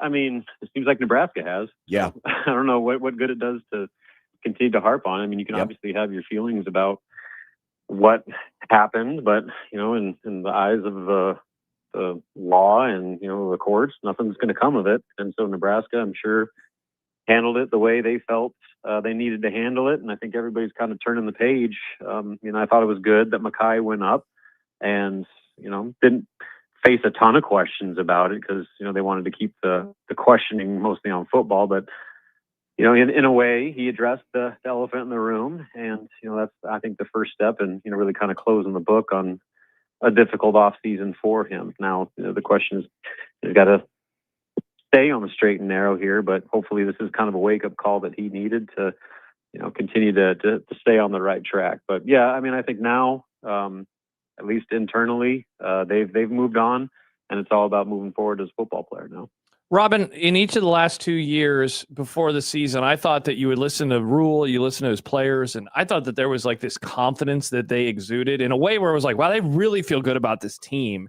And, we know what the results were. It's been different this year, though, in terms of those kinds of conversations. How do you think he feels, and how do you think the program feels about this year's team? What have you been able to gather over the last few weeks as camp's gotten, this deep, and now there's a game 9 days away?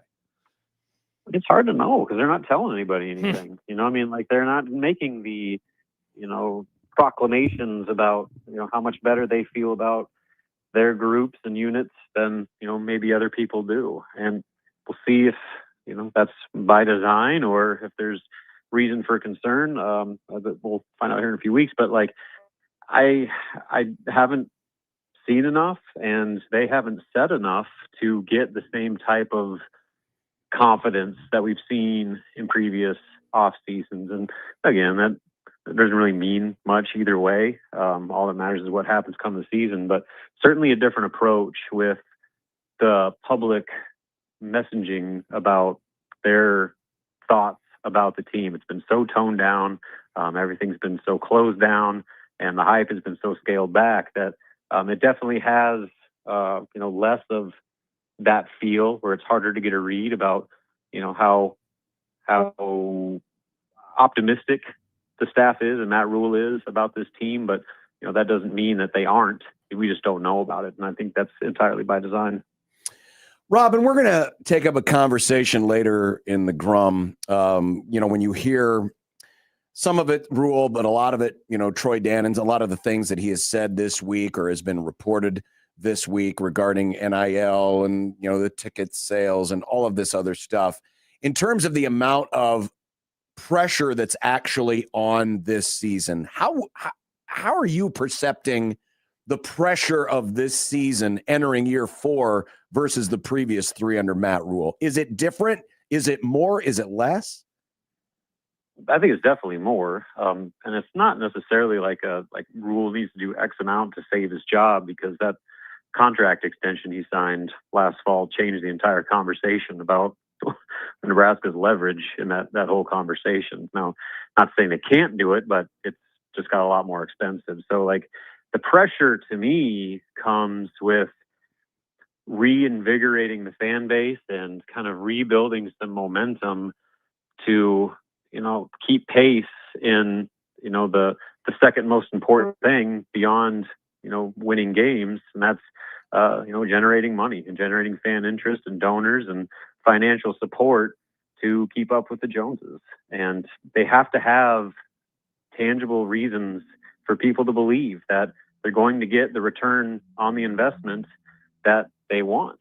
And I think that's kind of the hesitation right now, where, people have been given a lot of money to Nebraska football with not much reward to get back. So I think that's kind of where the pressure really is, not so much about Rule coaching for his job, but just for the trajectory of the program from a financial standpoint, to get Nebraska back in the national conversation, to kind of revitalize the, support from influential donors, because Nebraska needs every dollar it can get right now. And another middling season, or, God forbid, a step back, that could do some serious damage to just getting the money necessary for Nebraska to get to where it ultimately wants to be. So this is a critical year just from an evidence standpoint, that, to give donors and supporters tangible evidence that, supporting this staff and this program is ultimately going to get Nebraska football back to where it hopes to be. Robin, I know that we never talk volleyball with you, but I did want to ask you one question about them. I know it doesn't count tonight, but their season gets underway. Lincoln Arneal has called it the traveling circus, as they're about to just go all over the place, right? Starting in Dallas, they'll be in Vegas. They'll, of course, be at Wrigley Field in a week and a half. I wonder if just from the 50,000 foot perspective, if you wonder, like, is this too much with this team that they're going this many places? Oh, and then they're going to have to quote unquote settle into the regular season and the conference season and playing Creighton and everything, which is its own bear as well. As someone who also isn't, doing deep dives of them on a daily basis, I just look at this and I'm like, man, this is a lot for a team that has kind of the weight of the world on their shoulders as well. Yeah, I mean, I'm sure there's going to be a toll on just the amount of not just travel and games, but you're playing high level competition and big time venues, and so there's just a enhanced external pressure that comes with that. But you look at around other sports, like major college basketball programs do this all the time. You play in these big time multi-team events or little neutral site games or tournaments or foreign tours or whatever it is. Like, so I mean, in the realm of major college sports outside of football, this isn't, I mean, it's unique certainly, but it's not like a drastic reach from what a lot of other programs, especially at the highest level, have been doing. So I think they're okay with it. They're getting compensated plenty to be able to handle it. And for Nebraska, this is, as always, championship or bust for them. And I think throwing yourself into these types of situations right out of the gate, that's what you need to do to build that mentality that no matter where you play, who you play, or whatever the venue even is, you're going to be ready for everything. And I think that's kind of the intent behind the way that they've been scheduling with us, beyond just the financial incentives. Robin, I asked your colleague, Steve Sipple, the other day, a question regarding patience. And I know, as someone who's on a website who has to occasionally monitor a message board, if you could stand in front of the masses and about this season and say, folks, I think it would really behoove us all if we had a little more patience. What would be that thing about Nebraska football 2026 that you would say it would be a good idea to have some patience about? I would say that they seem to have a little bit clearer identity of what they want to be offensively, and that starts with the direction of the offensive line. I feel like they have the right guy in place in Jeep Wade. Obviously he's never coached a game here, but he's really kind of hit it out of the park every step of the way thus far. And I think that Dana is finally starting to, or at least he seems to be, getting more comfortable, after kind of a weird introduction and then taking over with Dylan, which was, different than quarterbacks than he's normally had in the past. I think he's got the right type of quarterback who, by the way, has 2 years now. Like, that changes the conversation. And if you got your quarterback of the future on board with Trey Taylor, you got a top 25 recruiting class that could finish even higher, the way, depending on how things finish out. So I feel like, there's at least some footing for Nebraska to stand on. Whereas before it was like you're just kind of jumping from one falling rock to the next, hoping that, you can ultimately get to the top. Whereas now, like, I think if I'm preaching patience, I'm going to say, like, at least on the offensive side of the ball, Nebraska finally seems to have an idea of what it wants to be and what it is going to take to be what it wants to be. And it's the offensive line and quarterback are at the front of that. But, I think that just the overall kind of stability offensively appears to be in a much better place. Now we'll see if the same can be said for defense this time come December. But I think at least if I'm selling one thing about patience, it's how much better of a place the offense appears to be compared to where, last year they were just kind of trying to figure it out year by year. That was a better answer than Sip. Sip said you got to have patience on prime rib day with the carving station guy at Golden Corral. Understandable, though. So, he makes a valid point, like always. I really wanted the well done slice. Everyone's got a sip. Everyone's got a sip. They do. All right, Robin, thank you. Next week we're picking games. Records. We're picking records. Have all of that on deck. Oh, it's going to be great. It's about time. I am more than ready for an actual football game to talk about. Indeed. Thank you, Robin. Yep. See you guys. Robin Washut, HuskerOnline.com. Coming up. By the way, I did get a text last night from a source who said, sure sounds like we could be in some major shootouts this year. So just thinking about patience with the defense. Patience with the defense. But at least we'll be wowed or we'll be whoa by the offense. Wow. Whoa. Theo writes 4 and 8. They're not going 4 and 8. Put it on the list. I think I already put a list item like that on there, didn't I? I don't know. I'll go. I thought I did. I thought I said they're not doing a 4 and 8. Pretty sure I did. I'm going to search in the document 4-8. You did. On February 24th, Nebraska will not go 4 and 8. Wow. Also, they won't lose to Bowling Green. Whoa. All right. So you already have that on the we've settled list. on this. This year's gimmick is it's not soft or hard. It's not. What was the one the very first one? Something and no doubt. Oh, what was that? What one? was that one? Oh God, that was like rough. 3 episodes ago. Yeah. We're gonna do the cream team. We're gonna do and the cream team. We're gonna do whoa or wow. Yeah. So Keanu's whoa is good. Yes. So if we hear Keanu go whoa, that's a good good. thing. But if Owen Wilson goes wow, that's a sarcastic wow. Yeah, you're feeling pretty bad. Yeah. Whoa and wow. I like it. I'm looking forward to it. I like it. I'm looking forward to it. Nick, build us a graphic. Come on, Nick. We Whoa believe in and you. wow. Wow. You don't sound woewed by it. Well, he had a tough or wowed segment. by it. He didn't call Robin. You did, and then you didn't even have it up. all. What's going on over there, Nick? Is everything okay? Did you lose it to another 8-year-old in chess? No. Oh. I actually just question. won against somebody who's rated way higher than I am. It was cool. At home? What? At home? What do you mean at home? Wow. At home. Oh, at home. No. I don't mind if you remind me of stuff to call Robin. What is really dumb is when you do you could just be like, "Hey Nick, don't forget to call Robin." Josh does. Nick, that I don't think sometimes, you're and it's allowed. nice. I don't think you're allowed to be critical of John right now. I didn't do anything. You didn't do anything. I didn't do I know, anything. that's what I'm saying. So why are you mad? I I'm didn't do mad anything at this time. myself. I'm not mad at you. But when But you were yeah, talking, but the first thing you about said the was, "I don't antics like it and when you stuff, sing What the about names." the audio board thing? Isn't it I kind of? just didn't have the phone on. That was me. I thought that was you also being me. of music, you would like it when I just start randomly singing. I haven't had a chance to do it for a while. It's just that I'm it's- kind of mad at myself that I missed an opportunity. I was It's just reading. that it's passive aggressive, John. You could just be a It's person. not passive aggressive. No, it's aggressive. John, passive aggressive. That's aggressive. I don't even think it's aggressive. I just think it's funny. I laugh. There's nothing wrong with just Aggressive being like, would "Hey be, Nick, hey, 4 Eyes, call my guest. hey that Nick, would be aggressive. I know you're probably focused on emails and stuff, but don't forget to call Robin." Hey, That would have Nick, been nice. I realize you're getting checkmated by a 4-year-old, but could you call Rob? I wasn't even playing chess during the break. I'm kidding. I'm busting balls here. I know. Wow. Nick's not having a If good you're time. gonna be critical of me and doing my job, though, be critical of the right things. I mean, you didn't call the guest. You I didn't know. have the pot on. He is being critical of that. He was trying to do it in a funny way, Nick.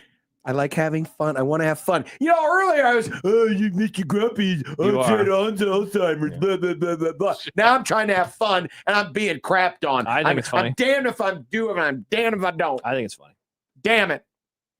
Whoa and wow. Wow. 100 days to college football. Hell yeah. Those freaking cowards. 16-20 the zone. Mm.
The sport of college football is run by idiots, morons, doofuses, money-hungry clowns who don't care about you, only that you keep pouring your love and money into their constantly changing for the worst product.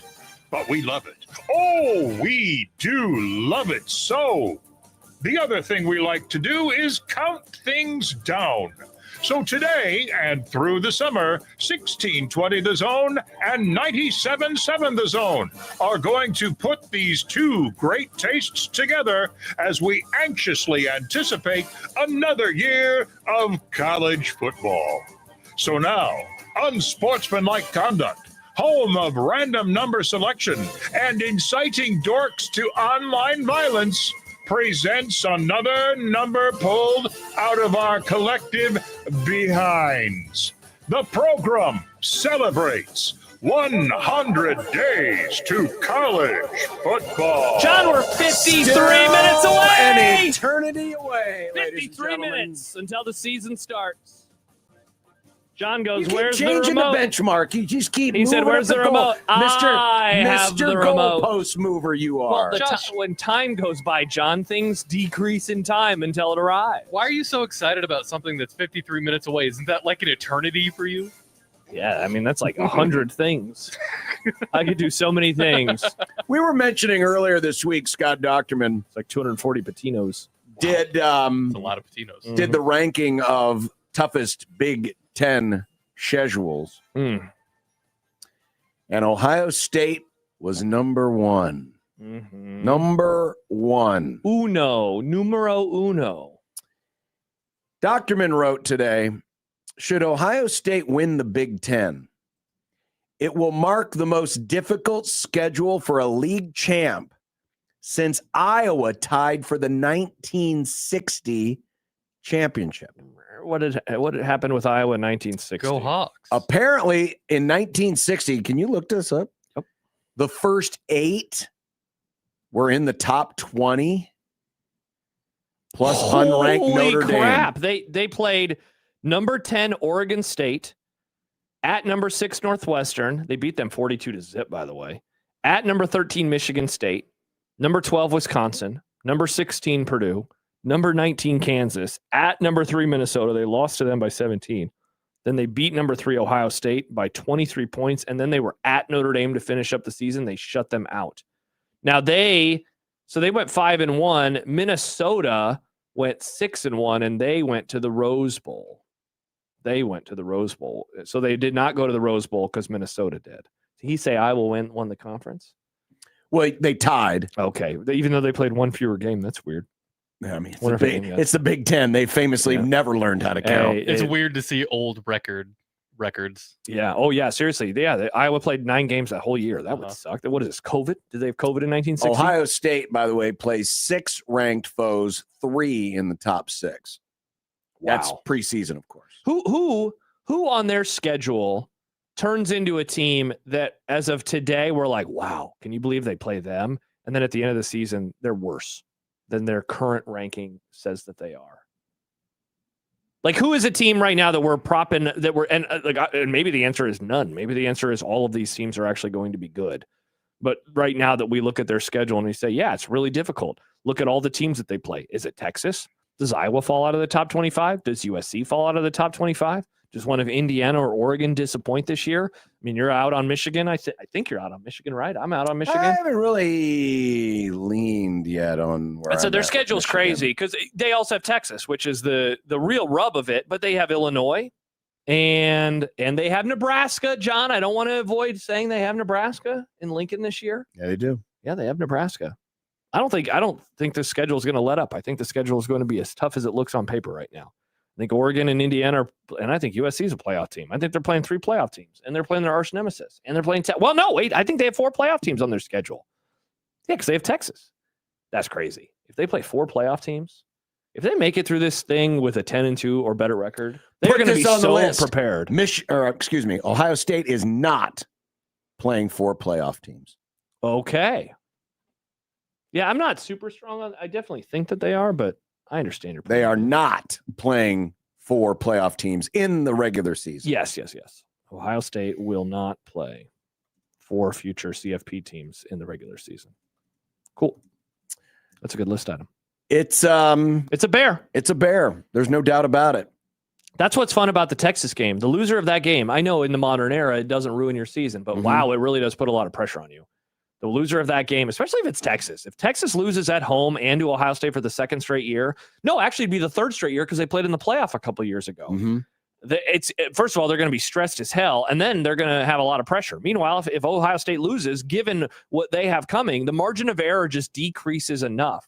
You know, they are, I think, going to be, if they do fall to 9-3, like I expect they will, they are going to be a big-time lightning rod team for who have they beaten, which probably will be good teams. And should that be, rewarded if you have 3 losses? Like, they will be competing with the second-place ACC team and the second-place Big 12 team. Any of these 9-3 Big 10 and SEC schools that have tough schedules are going to be competing against those programs. The thing that's kind of scary, though, is if they were to do that for Ohio State, who would their quality wins be against?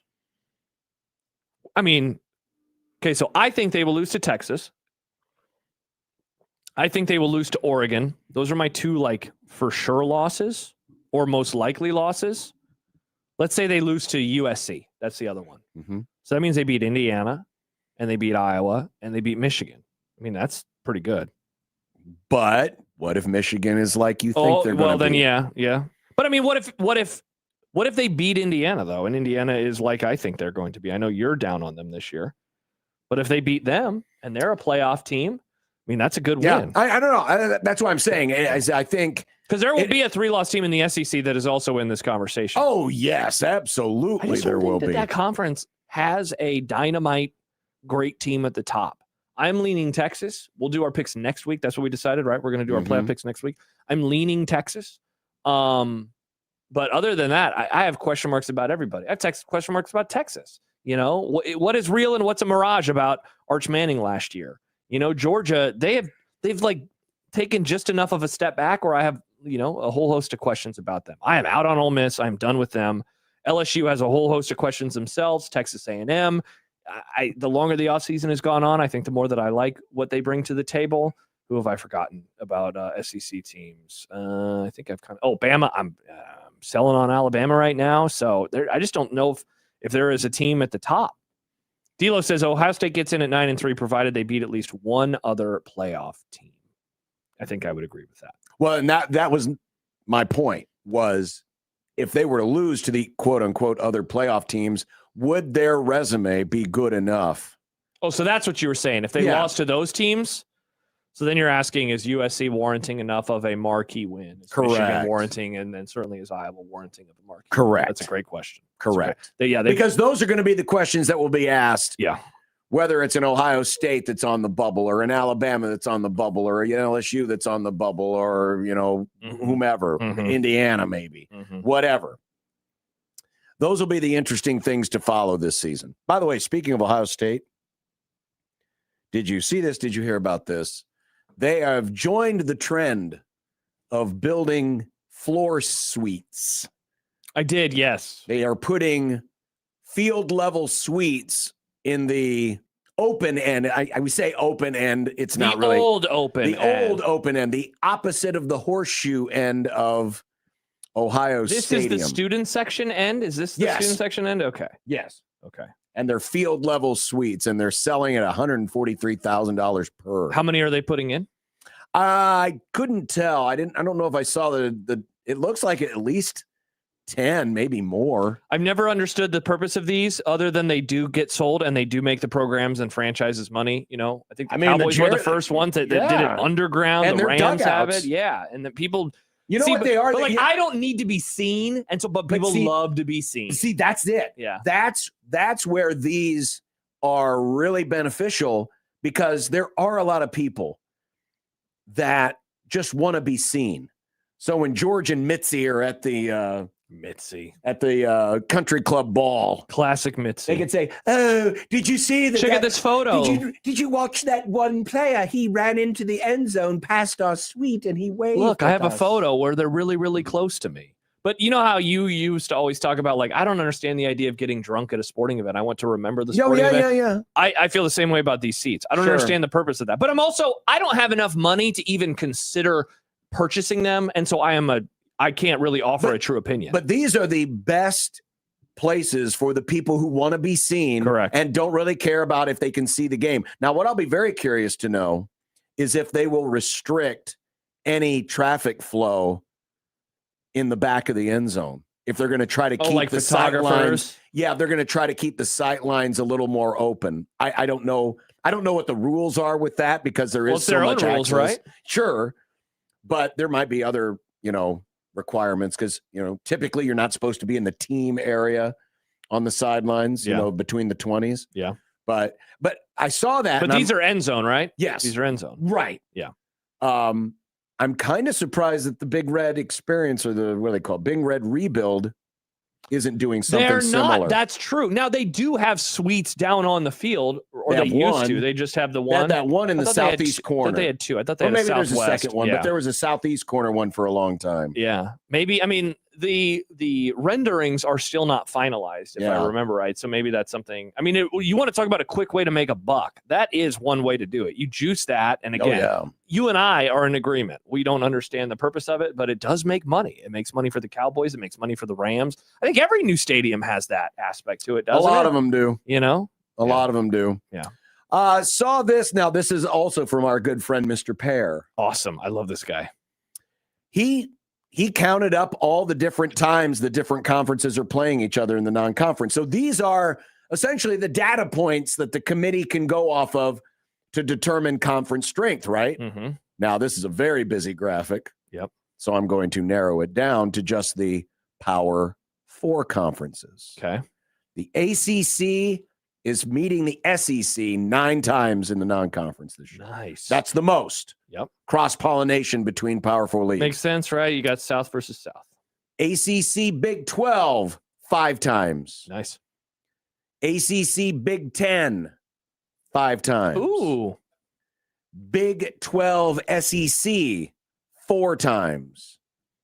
Big 10, Big 12, 3 times. And the Big 2, just 3 games between the Big 10 and the SEC. Can you name them? Of course. Minnesota, Mississippi State. Yep. Texas, Ohio State. And Michigan, Oklahoma. And Michigan, Oklahoma. That's actually pretty easy, actually. So when you count them up, total, the ACC wins. They have 19 games total against the other power leagues. The SEC is next with 16. And by the way, real quick reminder: SEC or ACC has 17 teams. Yes, so that's a bigger number. So that means 2 of their teams are playing 2 of these games. I don't remember which ones it is. My guess is it would be like Georgia Tech, probably. I think Florida State, maybe. I can't remember. Anyway, SEC is second with 16, all Big 12 with 12, and look at that. Look at old Smiling Tone. Only 11 games by the Big 10 versus the other Power 4 leagues. Shame on you, Big 10. For years, we made fun of the SEC around here, and rightfully so, for being cowards and only playing 8 conference games. Now we make fun of the Big 10 for being cowards and only playing not demanding like the SEC does a non-conference matchup. Here's the number that blows you away. The Big 10 has more games this year against the MAC than they do against all the other Power 4 leagues. They do love playing their MAC. 12 games this year. And Nebraska has one of them. Two of them. Whoa, congrats to the Big Red. They could be MAC champs by the end of the year. They might have some tiebreakers. But this is the stuff, I mean, when you're trying to gauge conference strength, and unfortunately, people just default to, well, of course they're stronger because it's the Big 10, or of course it's stronger, they're the SEC. Well, they win the national championships. That's why, of course, they're stronger. Yeah, but you can't do that and then pick the next year's teams fairly, in my opinion. You need these games to kind of judge, which leagues are better. And it's not perfect. I mean, college basketball, you've got a lot more data points. College baseball, you got a lot more data points. You just can't do it. But, I mean, when you're playing the MAC more than you are the other 3 Power 4 conferences, geez. Seriously, I wish. Come on, Tone. All he has to do is put in a bylaw. I would hope that the networks would also say, we want more of those games. You would think they would. It's not hard. The SEC did it. The SEC seriously went from 8 to 9 and in one fell swoop said, and we're also demanding that we play power teams. Absolutely. It's very easy to do. Absolutely. It would be good for everybody. It would be good. It would be great for everybody. It'd be great for fans. But they're hiding behind we're waiting for the 2014 playoff and then we're going to do it. There was one decision alone that could have flipped this number to 12 games against power schools and only 11 against the MAC. That's true. Nebraska is on the we don't want to play the good teams train, which is very disappointing. Though, Mr. Yogurt did say that they were on the hook for an SEC opponent down the road. Yeah, I look forward to seeing who that is. But of course, it was all because of the 2014 playoff. 2014 playoff. See what happens with the playoff. 2014 playoff. Mm-hmm. Shout out to the ACC for not being a bunch of wimps. Yeah. Shout out to the ACC, who, by the way, also today joined the party. Yeah, they did. No sports / necessary for this. They did the thing that we expected them to do. So that's now they everybody. basically copied the SEC and said, and they include the WNBA. My question is, so the Big 12 was the only one to say every sport. Yeah. Right? Big 12 said all sports because the Big 10 sports. started and they said hoops, men's hoops and football. And then the SEC said, we're also doing it with women's basketball. I'm really upset for all those Arizona State wrestlers that aren't going to get a chance to be at WrestleMania because of this. At least they can come back to Big 10 schools. They can come back to Nebraska, which I hear people love so around Brock Lesnar, who was a Big 10 wrestler, he could go back and forth. I hear these Big 10 wrestling fans love this stuff. Congratulations. I mean, Brock Lesnar is retired now. He could maybe go back to Minnesota and wrestle again. Thank God we don't do 100 Days to Wrestling. That segment will. Nick, get the open ready. Oh, ban that segment. Days. We're probably inside. We're inside of 100 days to college wrestling. Yeah, that's disappointing. That's very disappointing. You know what's not disappointing though?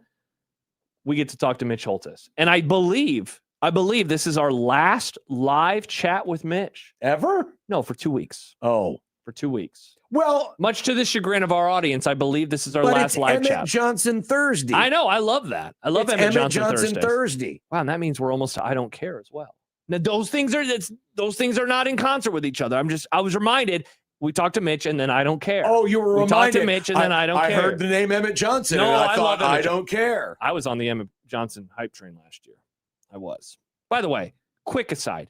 I don't think that the program should be allowed to say, we thought the running back room was good last year, and you all disagreed. And look, we had Emmett Johnson. One player does not make a room. Emmett Johnson was great. The running back room was bad. Well, what if it's like Harry Potter's room, where it's just like a little closet?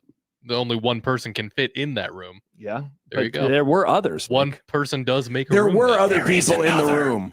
Yeah. And they're still on the team.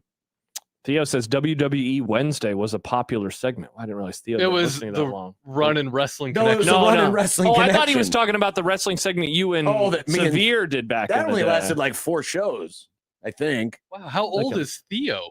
Good question, Nick. Theo's a mystery. Mm-hmm. Well, he's also got like 18 personalities. But Mitch Holthus only has one, and he will join us next to talk about Emmett Johnson on 1620 The Zone.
Man, I'm feeling good, man. Just taking it one day at a time, trying to go out there and execute. Most importantly, help the team win the football game, and just all the lessons I've learned throughout camp, kind of apply it and just go from there and perform to the best of my ability. What's the biggest lessons you're learning? Definitely just, trusting in my training, trusting in myself, and kind of going out there and executing and making sure that I know my assignments and just being, like I said, super confident in myself. And I know guys gave me the ability to play this game of football, so I'm just blessed to be here and just going to make the most out of it. Finally, you're getting touches, kickoff returns, personal protector on punt. Tell me about that. Yeah, man, you got to do whatever it takes, for the team to be successful. And, like I said, if you aren't a starter or not playing a lot of snaps, you gotta help the team in other ways. And I feel like that's something that I've always been willing to do, is help the team in other areas, not just running the football, blocking, doing kickoffs, kick return. I told Coach Toe when I got here, I said, whatever you need me to do, that's what I'm gonna be willing to do. So, Gunner? Nah, not no gunner. I do I do PP, Mike, I do stuff like that. So yeah, a lot of things like that. Kick return also, yeah. A lot of stuff there from Mm-hmm. Emmett Johnson. Going to be a busy body out there. Back in the day, if they had put him as the personal protector in the punt unit around here, people would have been screaming, saying, no, you can't get him hurt. But That's true. When you're in the NFL and you're trying to make a roster and you're trying to show value, you've got to have some diversity. And Emmett sounds like he is willing to take on these tasks, Mitch. We'll save it for the Rams game, but don't you think if Emmett is the personal protector on punt, there'd be alert fake about every time? Because you can run fake punts or you can run a fake punt with him. Honestly, I'm falling in love with this kid. He, unless I'm tricked, and we've talked personally a couple times, unless I'm tricked, this guy is really trained to be a pro. And it's harder to find him, I'm just going to tell you, in the NIL world. The fact that this guy did what he did at Nebraska and how he did it, and we talked about the very first report a month ago with Amir Abdullah basically mentoring him about the NFL. Just because you get paid money to be NIL college guy, that does not necessarily, or usually does not, translate to the NFL. Emmett Johnson, Nebraska needs to be proud of this kid because he is got the right enough talent and the right demeanor to be a player in the league as long as Amir Abdullah has been. By the way, the world's best tailgating begins at Hy-Vee, proud grocery sponsor of the Kansas City Chiefs. Mitch, do you think right now, is he second or third string at the running back position? I'd say tied for second with Brashard Smith. And what'll be fun about tomorrow, I'll send you guys a report to give you a checklist for tomorrow night's game against the Seahawks, is that other than to give John revenge from that NFC Championship game. Yeah. But I think it's tied for second. And I think it's entirely based on down and distance, place on the field. I think they're both are going to have a skill set that's going to favor certain situations. But again, I've not mentioned Amari DiMercato now. So the former Arizona Cardinal is a good player. He would be then, if they're tied for second, he would be fourth out of four. I think they'll keep four in the room. But what Emmett has done has gone from four to tied for second.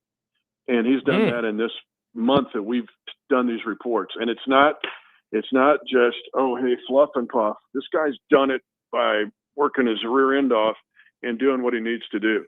The whole personal protector thing, Jaden Hicks is the personal protector. But if Jaden Hicks goes down, who's going to do it? And the fact that he can do it, or wing protector, which we held the other night. Remember, don't hold on placement protection, laces out. Hey, if that kid is not going to, if he's going to, half it, then we'll put Emmett out there and Emmett will jack somebody's jaw and put him at wing protector. If you're the tied for second running back, Brashard Smith can return kicks, so can Emmett. But Emmett can also do some other things on special teams Brashard can't do. I'm fired up for him. We got to play. Awesome. Here, I think. I'm curious, Mitch, because when he does get on the field on offensive circumstances, obviously there's going to be some cases where he's going to have to, be that protector for Patrick Mahomes. I'm curious when you got a superstar like Mahomes, who is like world famous and, certainly could carry himself with an, kind of a certain air about him that it's like, hey, I'm not approachable, whatever. But when it comes to new guys on the team, especially guys that he's going to entrust his health and safety to, I'm curious how Mahomes is with people like Emmett who are new to the organization and, trying to get them up to speed and make them feel welcome and make them feel like part of the group? It is a outstanding question, and here's why. Because Mahomes has so many great traits, and you just mentioned one of his greatest that nobody sees. He takes these guys under his wing. So if Emmett misses a block, what's Aaron Rodgers going to do, right? And he's going to undress them on the field on national TV. So Patrick will sit there and watch tape with them and go, hey, here's what happened. Here was our call. Here's what you can do. And sit down with DeMarco Murray. And Patrick would do this.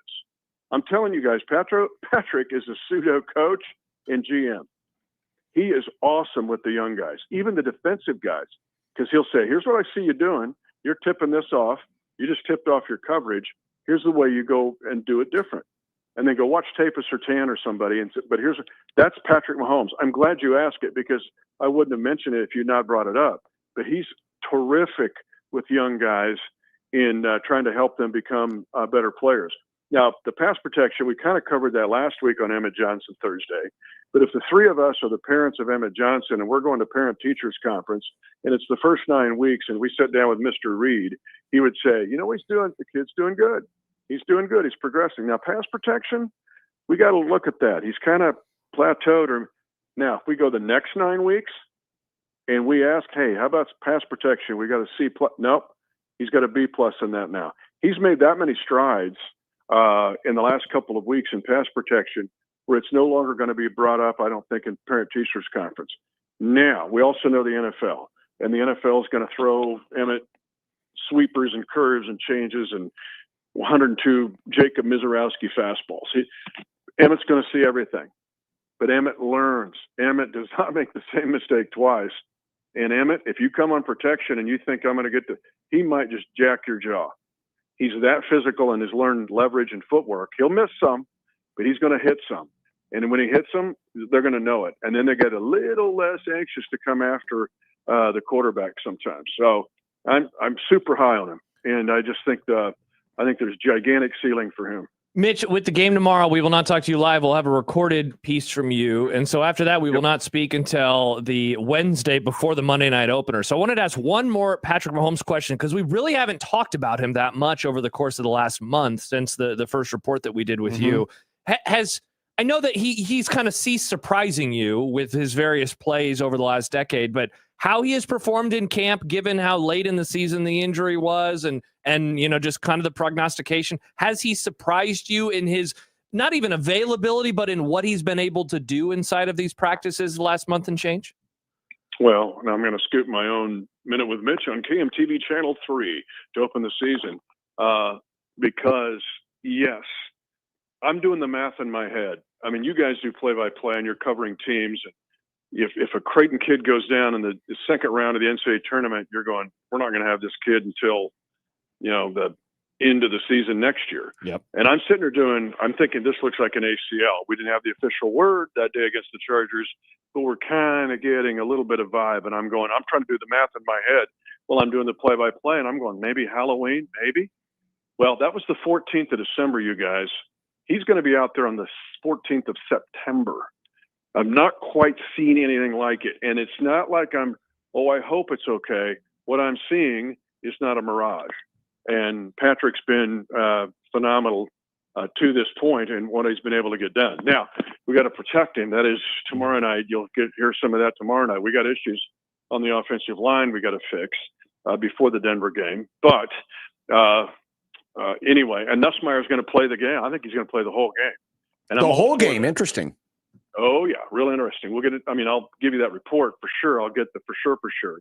But it looks like he's going to play, if not the whole game, but just like the last part of the fourth quarter. And I'm all for him playing all 4 quarters because you got to determine maybe that's your backup quarterback.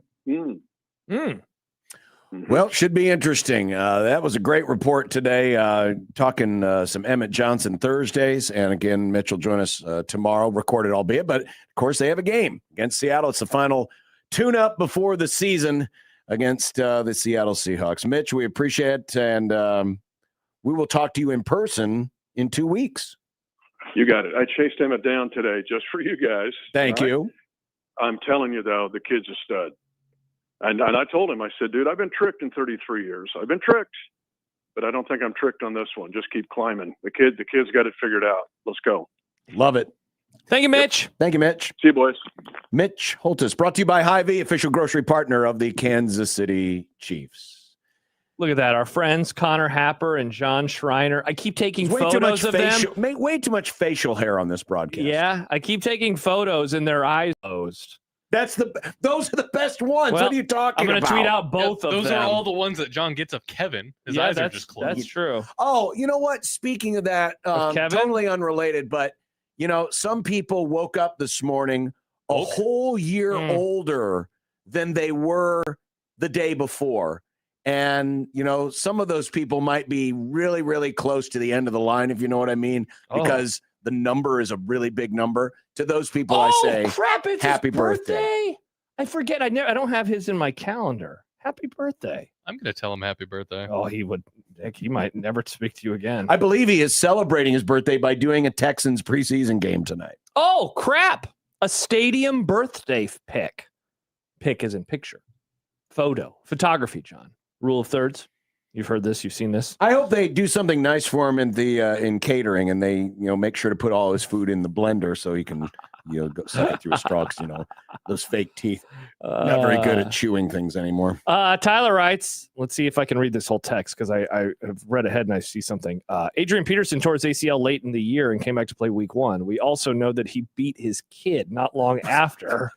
Jeez. And given, okay, yeah, I'm going to stop. It's probably a good idea. Because Adrian Peterson will hear this and he will smash your face. He'll take a switch and hit me for saying that. I think he could get your kids with switches. He could probably take his pinky finger and probably kill us both. It's not the old days. Now, we watch this movie, where this woman, slept with a guy, spoiler alert, and then gets just like punched over and over. 1500s. It was a different time back in the 16th century. People forget. Yeah. Not good, John.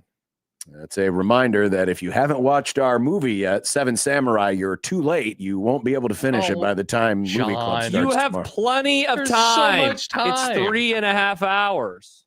3.5 hours. You know what? I think the movie editor of that particular film in the 50s died before the movie was done. This is crazy. It's wild how it's the old man who tells the young spry boys that he doesn't have the attention span for something longer than 90 minutes. If you're gonna, they could watch a if comedy you're that's gonna 90 make minutes. something 3.5 hours long, make it good. It was good. It is good. It literally spawned most movies after it. It literally spawned most movies. It gave birth to the other movies, John. I hate to tell you this. There would have been movies after this one. Hey, this is a great reminder. You know what segment's coming up next? I don't care. Let's go. On 1620 The Zone.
I don't care.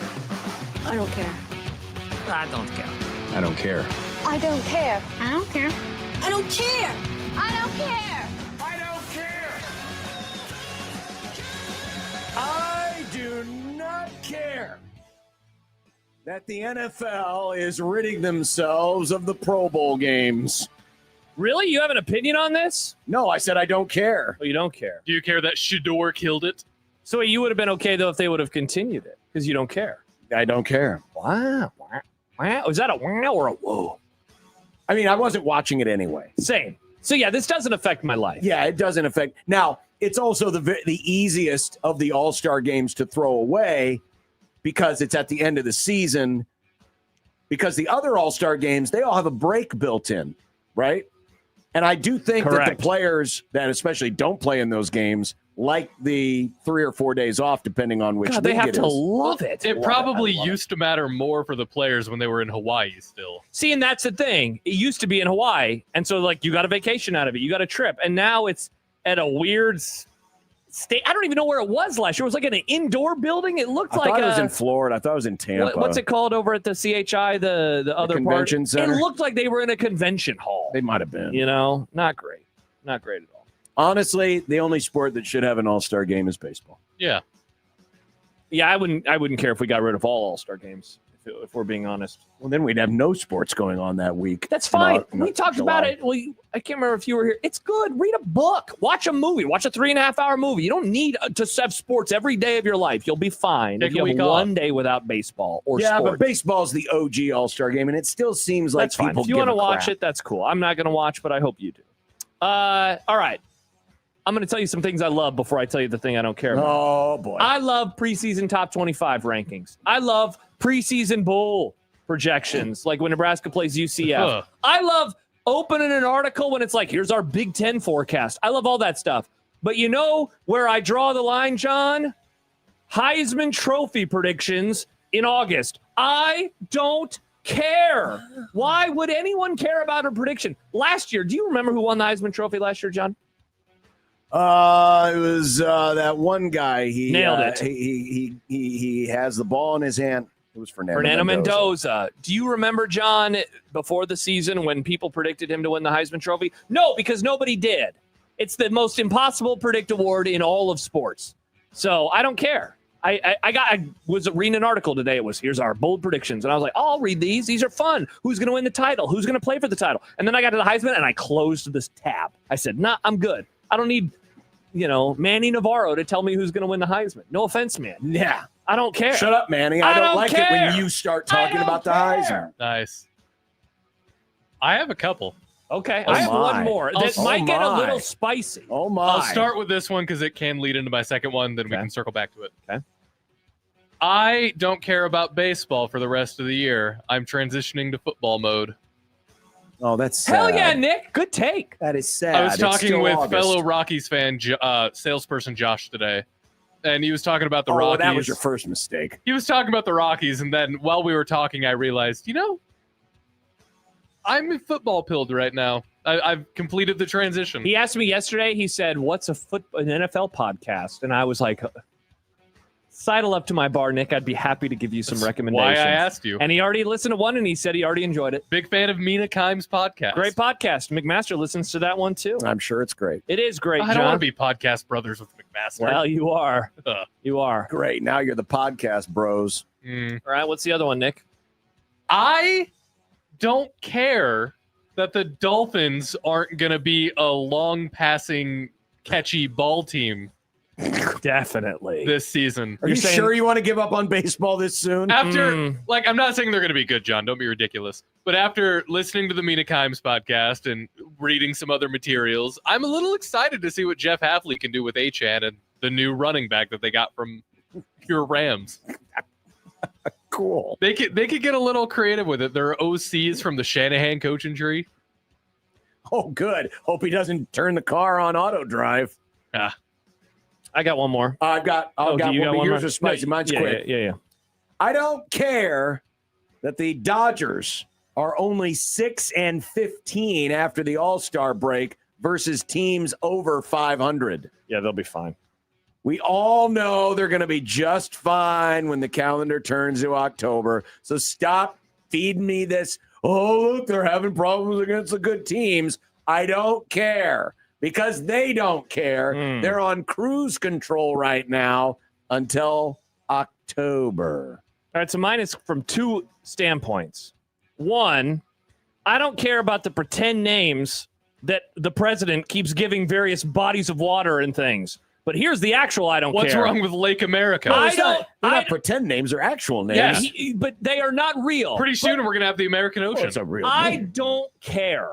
I am not going to acknowledge it. I'm not going to get angry on the internet about it. You don't have to acknowledge it. Don't give the man his attention that he so very much seeks with dumb things like the Gulf of America and Lake America. This is the dumbest crap ever. But I don't American care. Ocean. You will not see me tweet about this. After this very segment, you will not see me talk about this ever again. You do not have to get mad about everything. It's all pretend. Nothing matters. What happens if you win an all expenses paid fishing excursion to Lake America? I would never want to win that. That sounds like the worst vacation possible What if it's for on me. a giant? What if it's on Jarrah's giant yacht? What if Jarrah Why takes would his yacht giant be in a yacht lake? Well, there's lake yachts. Yeah, I don't want to. Jerry doesn't put his yachts in lakes. Do you think President T? Jerry, I mean, Maybe he if does. there's places Maybe he Jarrah does. puts his yacht. Maybe he there's probably does. a lot of seedy places that Jarrah puts his yacht. Not as seedy as where Jed York puts his yacht. But all Nice. the same. Do you think? Yeah, we figured out something's going on when there's this big yacht in the mobile park home. Mobile park You know what home. we should do? What we really Just should in a little do? like Walmart What plastic we pool. really should do, just to troll those idiots because they are cheating bastards, we need to You talking about change the president name right now, or from Lake Michigan to Lake Nebraska. there you go. But we're not even near it. It would be. It Lake doesn't matter. We just need to troll Wisconsin, them. right? I don't care. Don't care. Not gonna get mad. So I'm going to build off your thing that you don't care about. Oh God! Do you think he understands that Canada I don't care. and Mexico are also a part of America? Because famously our continent is North America. It is North America. Do you think he like realizes that? Of course he doesn't. But I don't care. I don't care. You don't have to be mad about everything. Get mad about the stuff that actually matters. That's my actual take. Like Creighton playing Kansas City in soccer with Connor Happer and John Schreiner on the call. John wishes he was there right now. What's Hey, it Kansas? looks like a nice day. What's Kansas City's mascot? Is that a banana slug? It's a kangaroo. Oh, That's right. They're the Roos. They're the famously. Roos. They're not Okay. saying boo. They're saying Roos. I don't know where that comes from Oh, or hi, why Billy. they do the ruse. I'm surprised it's Did they not have like a problematic nickname back in the day and they no. changed I'm it? surprised it's not like the pulled porks. I always forget that they have the nice big screen now too. Actually, for Kansas City, they'd be the burnt ends. Speaking of spicy, are we about to have a spicy conversation in the happy hour, John? Maybe. As we turn college football on. We are 14 minutes to college football. We're going to, if this allows it, we're going to quad box it. Maybe we'll quad box some of the soccer in there too. We got soccer on. We Oh, I thought this Quad was the boxing football you right were now. talking about. Oh, I thought nice, this was the Nick. football you were excited Oh, about. you can multi-view. Thank God. All right, sweet. Well, we're going to be multi-viewing it up in 13 minutes. God, Do you need to clean up now? that's for Did me you to bring know extra and pants? you to find out. Well, I'm sure the smell will waft over here in a minute. We'll be back with the happy hour next on 1620 The Zone.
It'd be nice to have a boat. Throw. It would be nice to have a boat. Throw. It would be nice to have a boat. Throw. It would be nice to have a boat. Throw. It would be nice to have a boat. Throw. It would be nice to have a boat. Throw. It would be nice to have a boat. Throw. It would be nice to have a boat. Throw. From your mom. The football is back in 8 minutes. Happy hour is on the air. Hell yeah. Played the wrong one, Nick. Hell yeah, Nick. John, I've transitioned to football mode. I'm Remember, happy. he said he doesn't care about I'm baseball. not a traitor. You don't even know who's playing. He doesn't even know who's playing. Delaware State is playing. Yeah, Delaware State. Oh, Delaware Sturt. Delaware Sturt. Youngstown. Delaware Youngstown Sturt. State's playing. Oh, great. Oh, of course. Bo You Paulini. you phony. You, John, all these years. Motorhead. Bo. Now you're. Well, he's not there anymore, remember? He got fired. Or he left. I don't know what he's doing. What are him and Mary Pat doing these days? Yelling about something? I heard this story once. I'm going to add the caveat of alleged just to make sure I cover any bases. Allegedly. But he got super pissed at the training table cooks because the spaghetti wasn't to his liking. He just got so mad about it. Okay, so That it's really is funny. It's famously hard to screw up spaghetti. What do you think Well- about it did he not like? Oh, good question. See, Nick. you know, he's a paisan. So they're very particular. They're very particular about the spaghetti. It's got to be a dent. The gravy, he would call it gravy, probably. Gravy, the Sunday Uh-huh. gravy. Like if the spaghetti's a little mushy, Mushy. you can screw up spaghetti. If you cook it too long, you screw it up. Yeah, it The does get worst mushy. spaghetti I've ever had is the spaghetti from a can. I got excited once that somebody was babysitting me, Yeah, like, it's "Oh, very- we're gonna have spaghetti for very- lunch." I'm like, "Hell yeah!" It's very mushy. Then they gave me the canned spaghetti. I'm like, "What the hell is this?" I dated a girl very- once in high school, and her dad baked potatoes meant they microwave it, which was just wholly disappointing. He would wrap it in like not aluminum foil, that'd be bad, in saran wrap. Yeah, we used to do that occasionally. That is not a baked potato. No. Yes, And it is. No, it's not. You It's want the same damn thing. here? It does Wrap not- this in Are your plastic taste and buds that nuke bad? it. It pretty much tastes the same when you put all the crap on it. No, it does not. It was way too mushy. The only thing that, well, if you cook it too long. Well, I maybe he wouldn't- was bad at it. I I've wouldn't never wanna- done it since then. I wouldn't want to cook a potato in plastic. That sounds horrible. All that chemicals seeping into the food. Tay writes, spaghetti should only ever be paste salsa, uncooked noodles served in a plastic bowl. Oh, that sounds terrible. What? That sounds. Baymont says, and you wonder why John is a fan of slop. Yeah, you just defended microwaved potatoes. I'm not saying it's the preferred Are you saying method. wow or whoa? I'm not saying it's the preferred method. I'm just saying it's Or is he not the saying disaster you think it is. overcooked Hey, or Creighton scored undercooked? and we missed it. Nice. Good job by Creighton. Yes, indeed. Yes. Anyway, college football. It's on the air very, very shortly. Very, very, very short.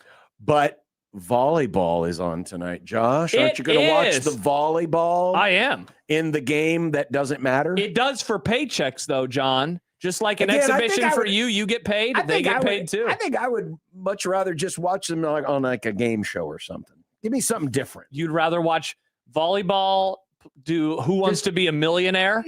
Just let's Price do, is right. He let's wants do a Family yodeling game. Feud. Let's Overrated. do Family Feud. Okay. Instead of watching. Bring back Richard Dawson so we get all of the inappropriate kissing. Richard, I always called him the macaroni man. Are you going to because his watch? hair. Are you interested in that? I know No, you're not. I'm Are not. you going to watch, though? No, We're not breaking it down tomorrow? no. You watch the spring game, It doesn't count. I try not to. but you do for your job.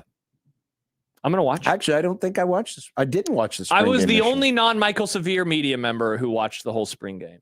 I think that's what we learned last year. Yeah. That Which didn't is- attend it. Michael attended it. Which is funny because you've avoided it for the last 5 years. I know, and I almost did again. I was almost in Houston, but Nebraska had to only have four on the floor instead of Bohr on the floor. and they Nebraska said, Yeah. Houston, we we're- have a problem. Yeah. That Iowa won. Now the matches this week, those do count, right? Correct. this So is the ones only, tonight- there's these two are the only tonight. gimmicked matches. Well, if they win tonight, then they'll play another match tonight, and then it's regular season. But have you seen this? Have you heard about this? Mm-hmm. Tonight's matches are only 3 sets, best of 3, Mm-hmm. and they're not going to the normal scoring system. It's very weird. I think it might be to 21 in the first 2 and then 15 in the third. That's really weird. Well, again, it's pretend. Yeah, the I whole get it. thing's gimmicked. 15 in the third is normal, isn't it? It's 15 in the fifth. Oh, normally. 15 in the fifth. Yeah. Yeah. but- 15 yeah. in the fifth. Yeah. And so it is very strange. But yeah, I'll have it on. I'll see it. I'm mainly going to have football on, but I'll watch. Rams are playing a preseason game. Are you going to watch that? I'm going to watch Seven Samurai. Yeah, John, you should have saved Seven Samurai. You could have watched that tonight instead. It's true. You would have had an excuse. You want to come over and watch it again with me? Oh, that's a great idea. I have beer. Hell no. By the way, Want one of our listeners, he loaned me his 4K of this movie, and the difference in quality on that compared to HBO Max was staggering. Mm-hmm. At one point, I watched something on HBO Max because I was like, I wonder what the difference is, and it was really grainy. Ooh, and those subtitles are so much clearer. no, John, the picture was clearer. You buffoon, you absolute imbecile. How about you just learn Japanese so you don't have to complain about reading No, subtitles? I was not. No, of all the things of this Correct. movie, the subtitles were the least of my Interesting, concerns. because I am trying to figure out my movie pick for tomorrow, and one of them. Okay, we can't. They need to have bylaws. No back-to-back subtitle movies. And that's why I'm like, I probably shouldn't pick it Oh, is because it John Pan's would cry. Labyrinth? No, I will never pick that movie. It's a great movie. But it's in French. Make your joke.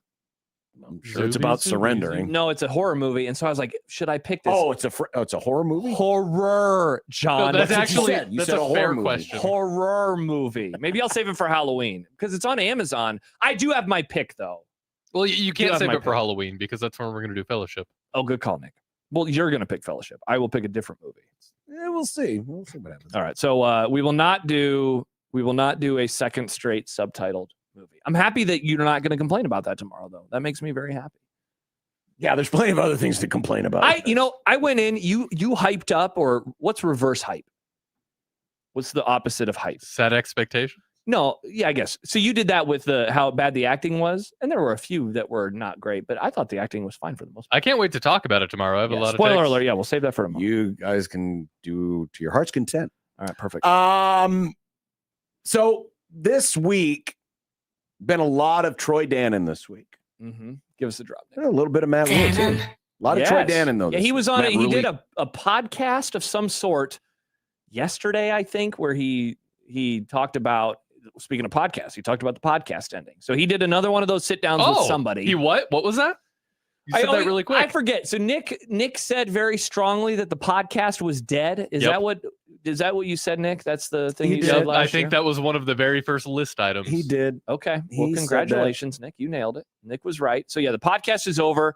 And it's because of the program made the decision. Anyway, John, I didn't mean to step on your toes. So But that's what he said. but the point is that all the different talk this week, obviously the sellout streak talk is continued. Mm-hmm. But the big comments on the money, on the roster, on needing more support, which Matt Rule also echoed this week. I know we have spent some time this offseason discussing the fact that Rule's not on a hot seat. Mm-hmm. And I truly believe that. Mm-hmm. Fire. It would take extreme circumstances for Matt Rule to be his job to be in jeopardy this season. But yet there is pressure. And when you hear, especially the athletic director, talking about all of the things that the university is facing right now and the athletic department is facing right now, is there more pressure this season than maybe we originally thought? Because we've always equated pressure with, well, if they don't win, then this coach could be fired, or this coach could, be in a much more dicey job situation. Mm-hmm. But that's pretty much off the table. Yet, have we discussed enough the pressure that is on this team this season? So I got an email the other day from listener John. It's a very long email. I'm not going to read the whole thing, but I will read the start. Josh, listening to all the pods this weekend, is everyone temporarily insane, or are they doing a bit? And kind of runs through why is excitement at an all-time low. And he kind of runs through some things. Mm-hmm. But he writes, there's no way he gets fired in 2026. And he's saying that was a talking point that he has heard. Yes, it was. Including by you. And and it me. is. And he says, what the actual bleep? These have to be bits, right? And so he labels, or he lays out some things. And so here's the part of the email that I really want to read. Is everyone on the airwaves experiencing PTSD or temporary insanity? If he starts the Big Ten 1-3, which is a distinct possibility, he's gone. And whether that happens immediately or in the manner T.O. and Trev privately built the coffins for Callahan and Frost, i.e. performance goals they must meet before they obliged and went 6 feet under, his ass will be cooked. Let's not act confused and glum. If the D line gets their asses handed to them like the last 3 losses last year, we get embarrassed by losing to a bottom team in the conference and run off the field by the big boys, he'll be gone. And there will be at least a glimmer of hope, and you will finally find a proven veteran, yada, yada, yada. This is how it should be. Do you get 3, 4, 5, 6 years to prove you can make the impact your company needs in your job? Does Sam, does Tom, does Sip, do I? Hell no. No one does, and neither should any head coach at any level of any serious program, and neither will Matt Rule. I mean, we can argue till the cows come home. Should there be that kind of pressure this season? But the facts are the facts. They're not going to do anything. Do you have the buyout numbers handy that you did some research on those a few months ago? Yeah, and we talked about it. Look it up here on the show. Not to step on it, but it is quite a high number for Nebraska if they were to do anything, certainly after this year. And I know that I piss people off when I say it, and I think after next year as well. And it's 64 million if it happens after this season. Okay. And what is it after next year? Let's see. I think it was still in the 50s, wasn't it? 55 million after 2027. Yep. 44 million after 2028. 34 million after 2029. All right. So those are great numbers. Which, by the way, they're not for the program. If the current rankings remain the same, it would still be a top 5 all-time buyout of a college football coach in history. Yes. Any of those numbers I just quoted. Yeah. From the 64 million after this year to the 55 after next year to the 44 after 28 to the 34 after 29. All of them would be top 5 all-time highest buyouts of a college football coach in the current rankings. And I just do not understand how this place could spend the entirety of the offseason discussing money, discussing what they need, asking for more, and then to actually pull that trigger. Yeah. I don't think that is possible. And so that's why I want to, I look, I'm going to lay out a different point for a moment. I don't think that I am wrong on that. I'm not changed my opinion is what I'm saying right now. No, I'm not. But I do notice the tenor of the conversation right now, and it just seems weird to me. It seems weird that Dannon has said some of the things he has lately. Even and look, man, maybe I'm looking for something here where there's nothing here. I don't really think I am. But even the way that Rule talked about doing the podcast, there's just an oddity to it where it's he talks. I'm going to use the word blame, but he blames administration. Remember, they purchased his NIL rights. They purchased his intellectual property, so they control what Rule does in terms of podcasts or any extracurricular stuff outside of the bounds of his contract. They control that now. Yeah. And to do so, they paid him an extra $5 million. But even in the way he talks about it in the interview that he did yesterday, I think it was yesterday, there is this like, look, I thought it was for recruiting and I thought it did well for recruiting. And didn't he give the podcast a little bit of credit for the really good recruiting class they're putting together? Didn't he do that? He did. It's like he lays that out, but then he says at the end, if he goes, more time for me then, man, whatever the rules of engagement are, I'm good with it. But it doesn't seem that way. It seems like, again, this just the oddity of this situation and the oddity of how they're talking about things. And what was the term that we used earlier this week that I had heard from somebody? Preemptive strike or whatever it was. You know, I know Sipple said some stuff on Husker Online's message board as well about just like these quotes are weird. And mainly because we've been around here and we've seen these types of quotes before from athletic directors right before things really get kind of weird. Well, I think, again, there is pressure. And that's what makes this year so unique, because it's unlike what we're used to.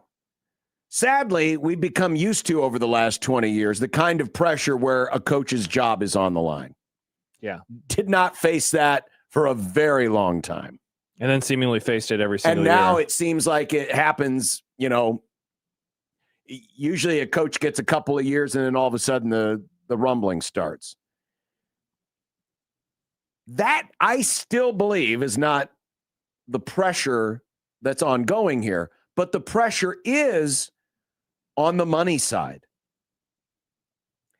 Everybody in that athletic department is very aware, probably more aware even than we are, about the malaise, the apathy, the disgruntlement that has happened in this offseason and that exists in the fan base. It's concerning enough to them that they kind of changed how they did everything with tickets, that they're saying some of the things that they're saying. They know this. And they know if they're in a world now where, and Dan had said it, we played the quote earlier this week, there is one way to win this, and that's to raise more money, and that's to have more money for players. That's how it's done. I'm paraphrasing, but that's essentially what he said. And they have put so much emphasis on that. Added to that, you have over $500 million capital project that you're embarking on. And the work has already started, folks. You're going to notice it next week when you go to the stadium. There's already construction trailers and, stuff that they're setting up in the South Stadium and on the North Side too, by the way, that you'll notice when you go to the games. So that project's underway. There's going to be something happening. And they're on the hook for over $500 million. There's a lot riding on this year in terms of being able to raise that money. Otherwise, Nebraska could be facing the kinds of deficits that they've never seen before. There's never been a project this large in the history of the university. The university. Yeah. Not the athletic department, the university. They've never done a project this big. And that is where I think the pressure is. Because they know if they don't curb the apathy, if they don't curb the disgruntled people, the folks like Emailer John, if they don't end the malaise, they know their asses are on the line for a lot of dollars. Well, like what Jordan says, is the entire program on the hot seat, not just the head coach. If we have another underwhelming season, will we see the bottom fall out in fan donations and engagement? I mean, in all seriousness, I don't know about that because, Dana did brag about, I think, what was the number, 24 million or something that they raised in philanthropic funds. Yeah. They've never done that in his time here. So, there is that. But, yeah, I think there is a fear that a bottom of sorts could drop out if things don't go well this year.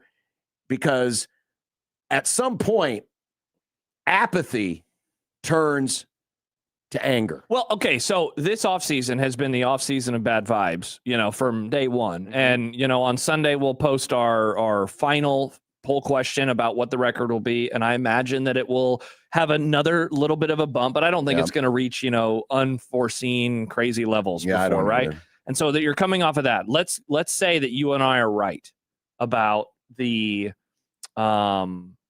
lack of a move that would be made after this season, at least with Rule. But let's say that they go 6-6. And so or even 7-5, but they lose a bowl game. And so there's this spinning of wheels, but nothing else, but nothing can change. I think it would again be worse. I think if this offseason was, how do we talk about it? How are people interested in it? Are people interested in it? What if the basketball program has another good season? What if volleyball finally wins another national championship? Whatever it is, and the football team looks the same, feels the same. And to go back to what you said earlier, there is pressure, yes. Are there stakes? That's the thing that is so unique and different. And I don't know what next year would look like, because I think we have all been in unforeseen territory. I think everybody has felt that. If you're on our side, especially of doing a show, doing a podcast, writing articles. But I don't know how many fans I've heard from this offseason.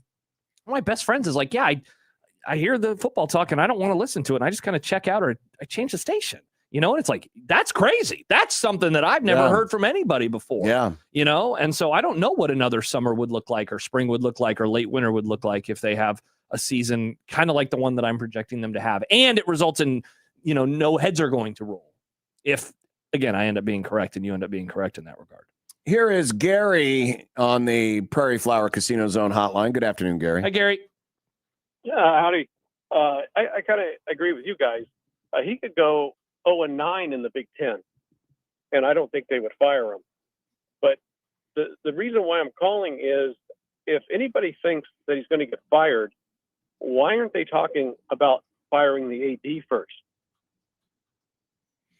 Well, and that's an interesting question. And maybe, Gary, Thank you, Gary. Thanks for the call. I think that may be some of the motivation of where Dannon's coming from, because he's been talking a lot this week. I'm not saying he's talking only because he sees his job could be at stake, but certainly I mean, honestly, that's the cheaper option, right? Yeah. And we've seen it already play out here before.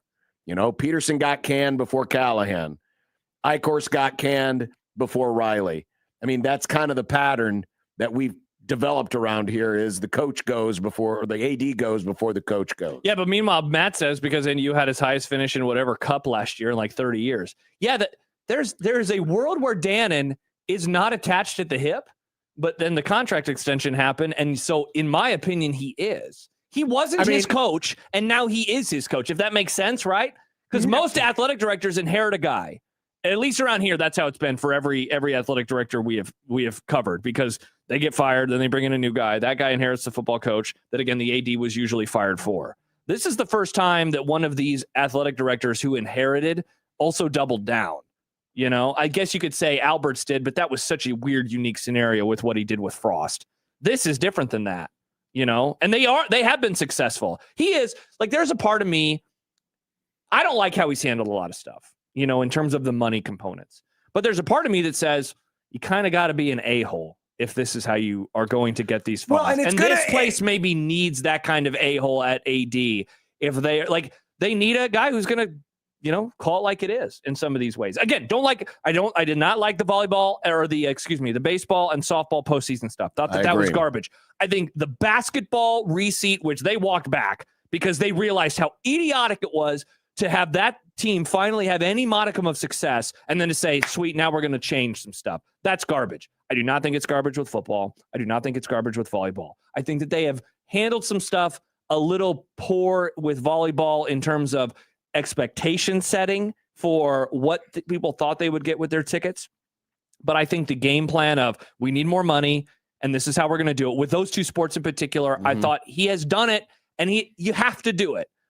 So again, like, I don't know how those two weigh in my mind. I like some, I dislike some. I really dislike the basketball thing, but you also need that kind of an athletic director in this modern era if you are going to spend the money on the rosters that Nebraska wants to spend. And so in the end, I'm kind of at an incomplete with him right now, but the contract extension, you know, I don't think that we're going to look at that and say that was a great decision because it didn't need to happen. That was the part that was confusing. Yeah, but going back to the point about, you know, the Director's Cup,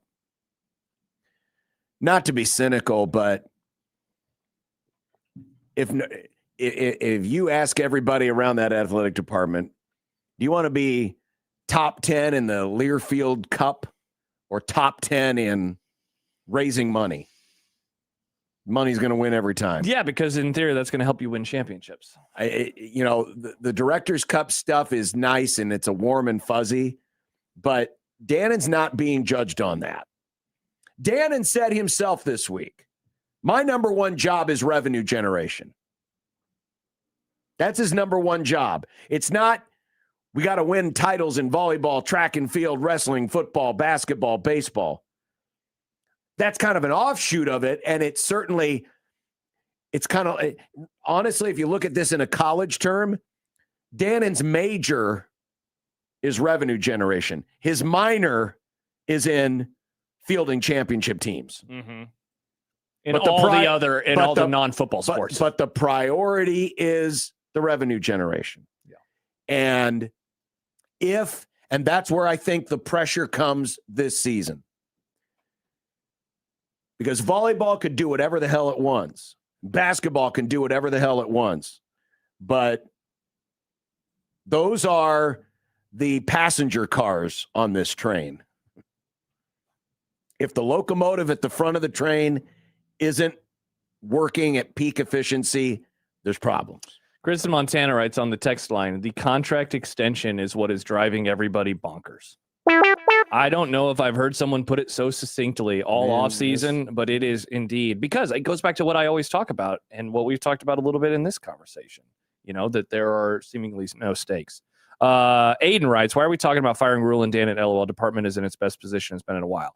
We're talking about because we got an email from a listener who basically is saying everybody who thinks that they won't make a move are morons, along with some of the discussions that Rule and Dan have been having. Yeah, and for the record, I think the program feels pressure, but I don't think it's that kind of pressure. Yeah. For the record, I don't think that Dannon's job is on the line this year. And I agree. We've already said that Rule's job is not on the line. But again, the pressure of this season is to give off the appearance that they are making strides and to put an end to the apathy and the malaise that exists in the fan base. The reason why they're struggling selling tickets is first and foremost because of the product on the field. Yes, the stadium factors in and the viewing experience at home and all of that. We've talked about it ad nauseum over the years. But you wouldn't have this problem if Nebraska's coming off a 9 or 10 win season, in my opinion. Yeah. But the problem is, and the pressure, I should say, the pressure on this season is to make it look like good things are happening, that a corner has definitely been turned. You want to believe again. Yes, thank you. You want to believe again, because I don't, even with the positive fans, of which I still think there is a majority of them, as much as we've talked about the offseason of bad vibes, I still think the majority of the fan base is a positive fan base regarding football. But I don't think there's a lot of people that are like believing like we used to believe around here.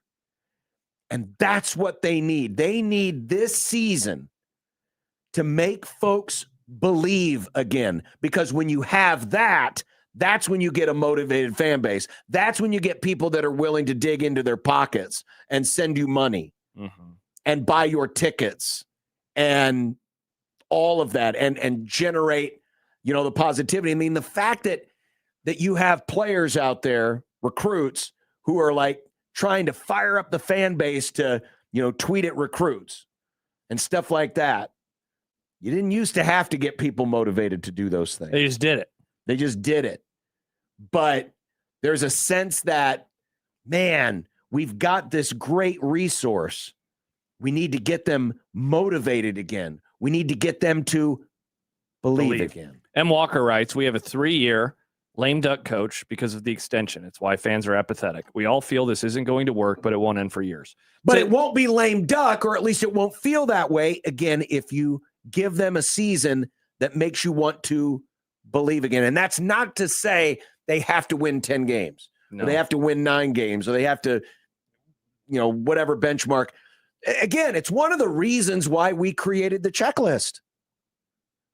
We wanted to create the checklist so it gives you an idea of things that we can look at and point to as points of progress, even if the record doesn't show it, because the schedule is the schedule. Yeah, there was a comment just a moment ago. Where was this at? From Kenneth. Just could not have ended up with worse timing to have this schedule.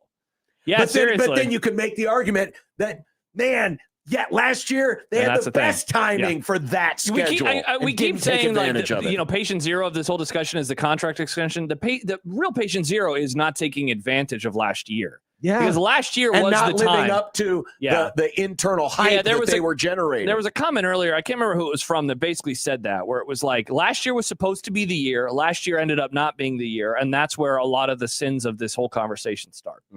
Yeah, I could not agree more. People were very down, not only that the season didn't go like it was promised, but that it ended with a big fat dud. Yeah. To go back to the 3-year lame duck, you all feel it's not going to work out. It's like, John, if you're watching a movie that's like 3.5 hours. Oh my maybe. God, that sounds an arduous task. But if you're going to watch a 3.5 hour movie, a very good 3.5 make hour it movie. The Godfather, not, well, so here we go. something less. You know, or you hope, the first time you saw The Godfather or any movie for that, I don't know, maybe a movie called Seven Samurai. Okay. You hope the ending is worth it, right? In all seriousness, when you watch a 3 hour movie, a 3.5 hour movie, when you read a long book, you know, whatever it is, anything in life, you hope it's worth it. Yeah. You want you want to finish the movie, you want to finish your show, you want to finish your book, you want to finish your game, you want to finish your season and say, you know what?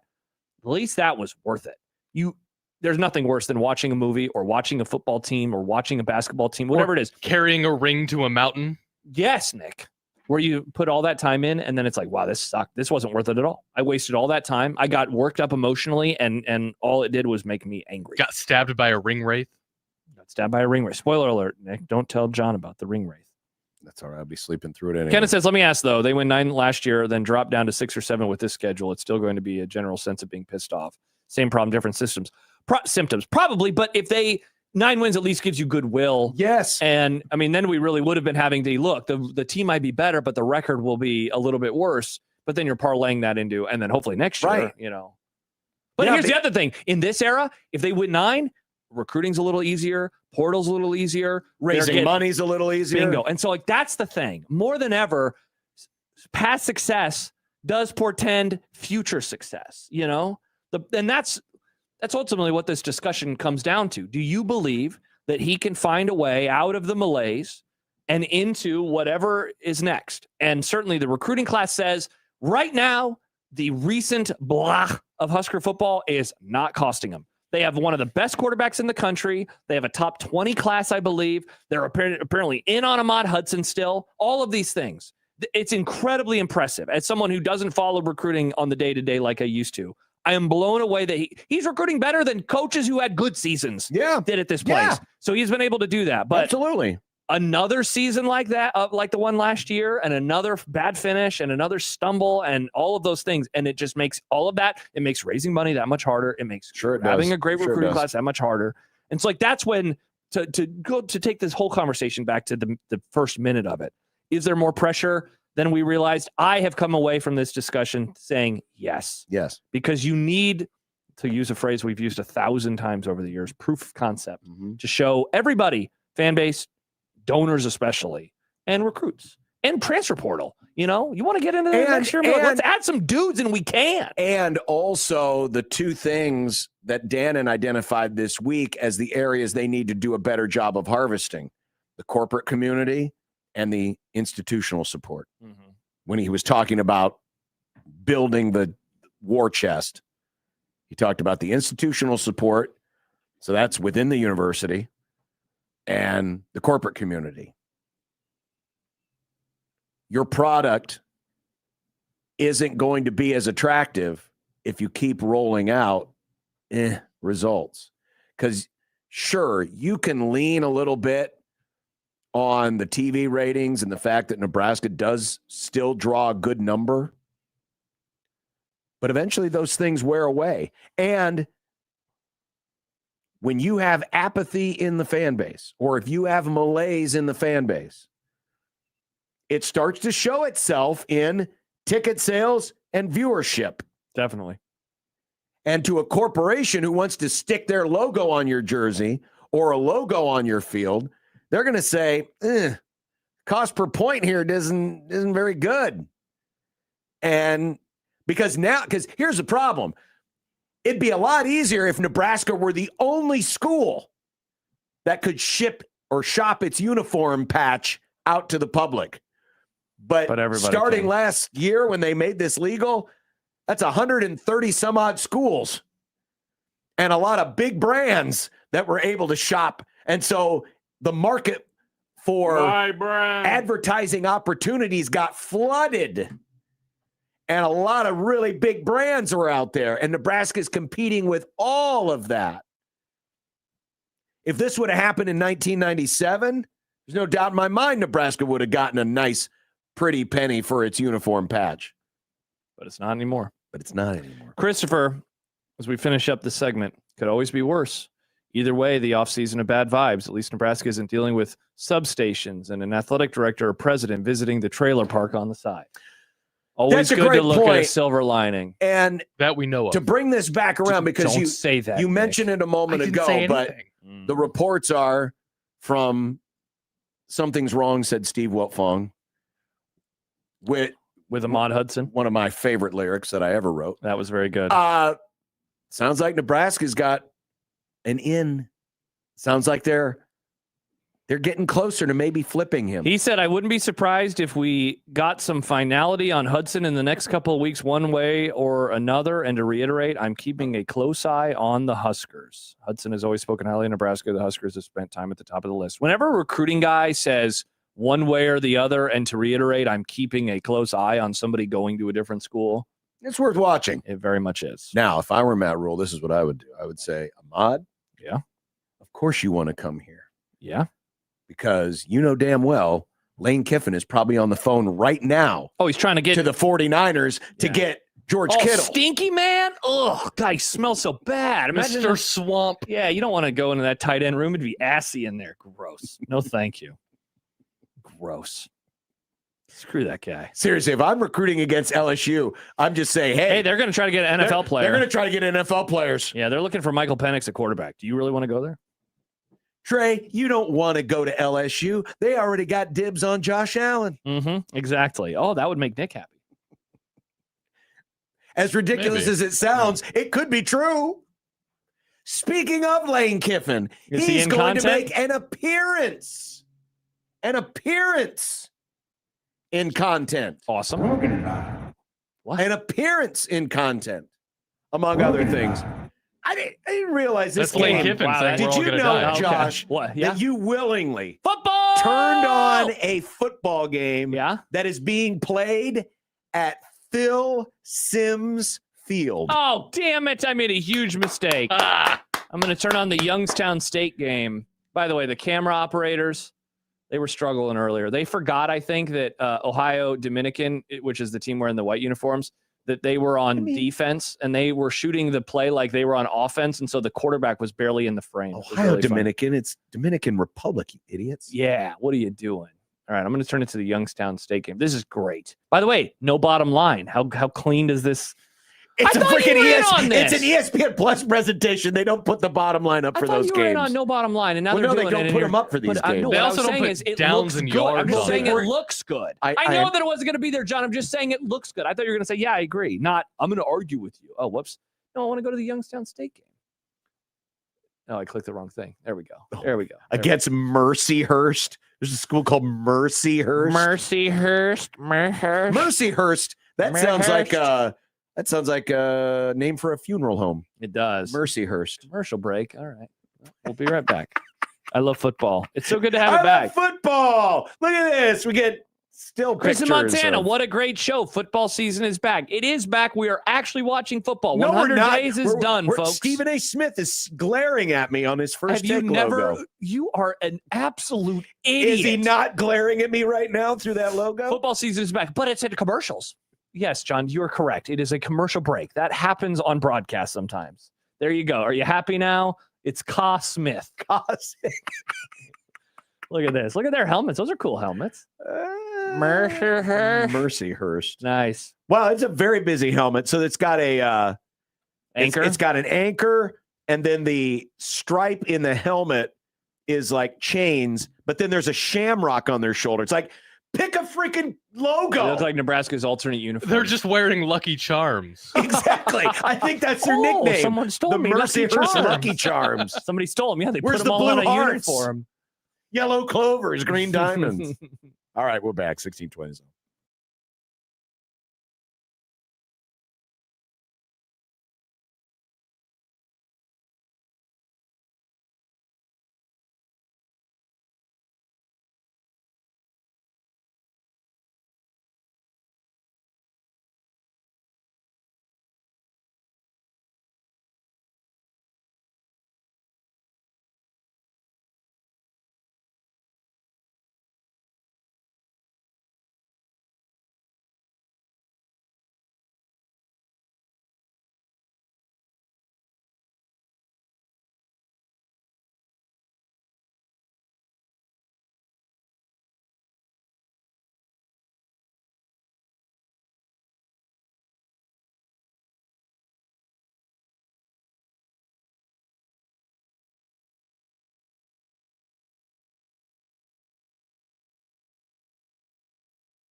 Look, I made you some Unsportsmanlike content.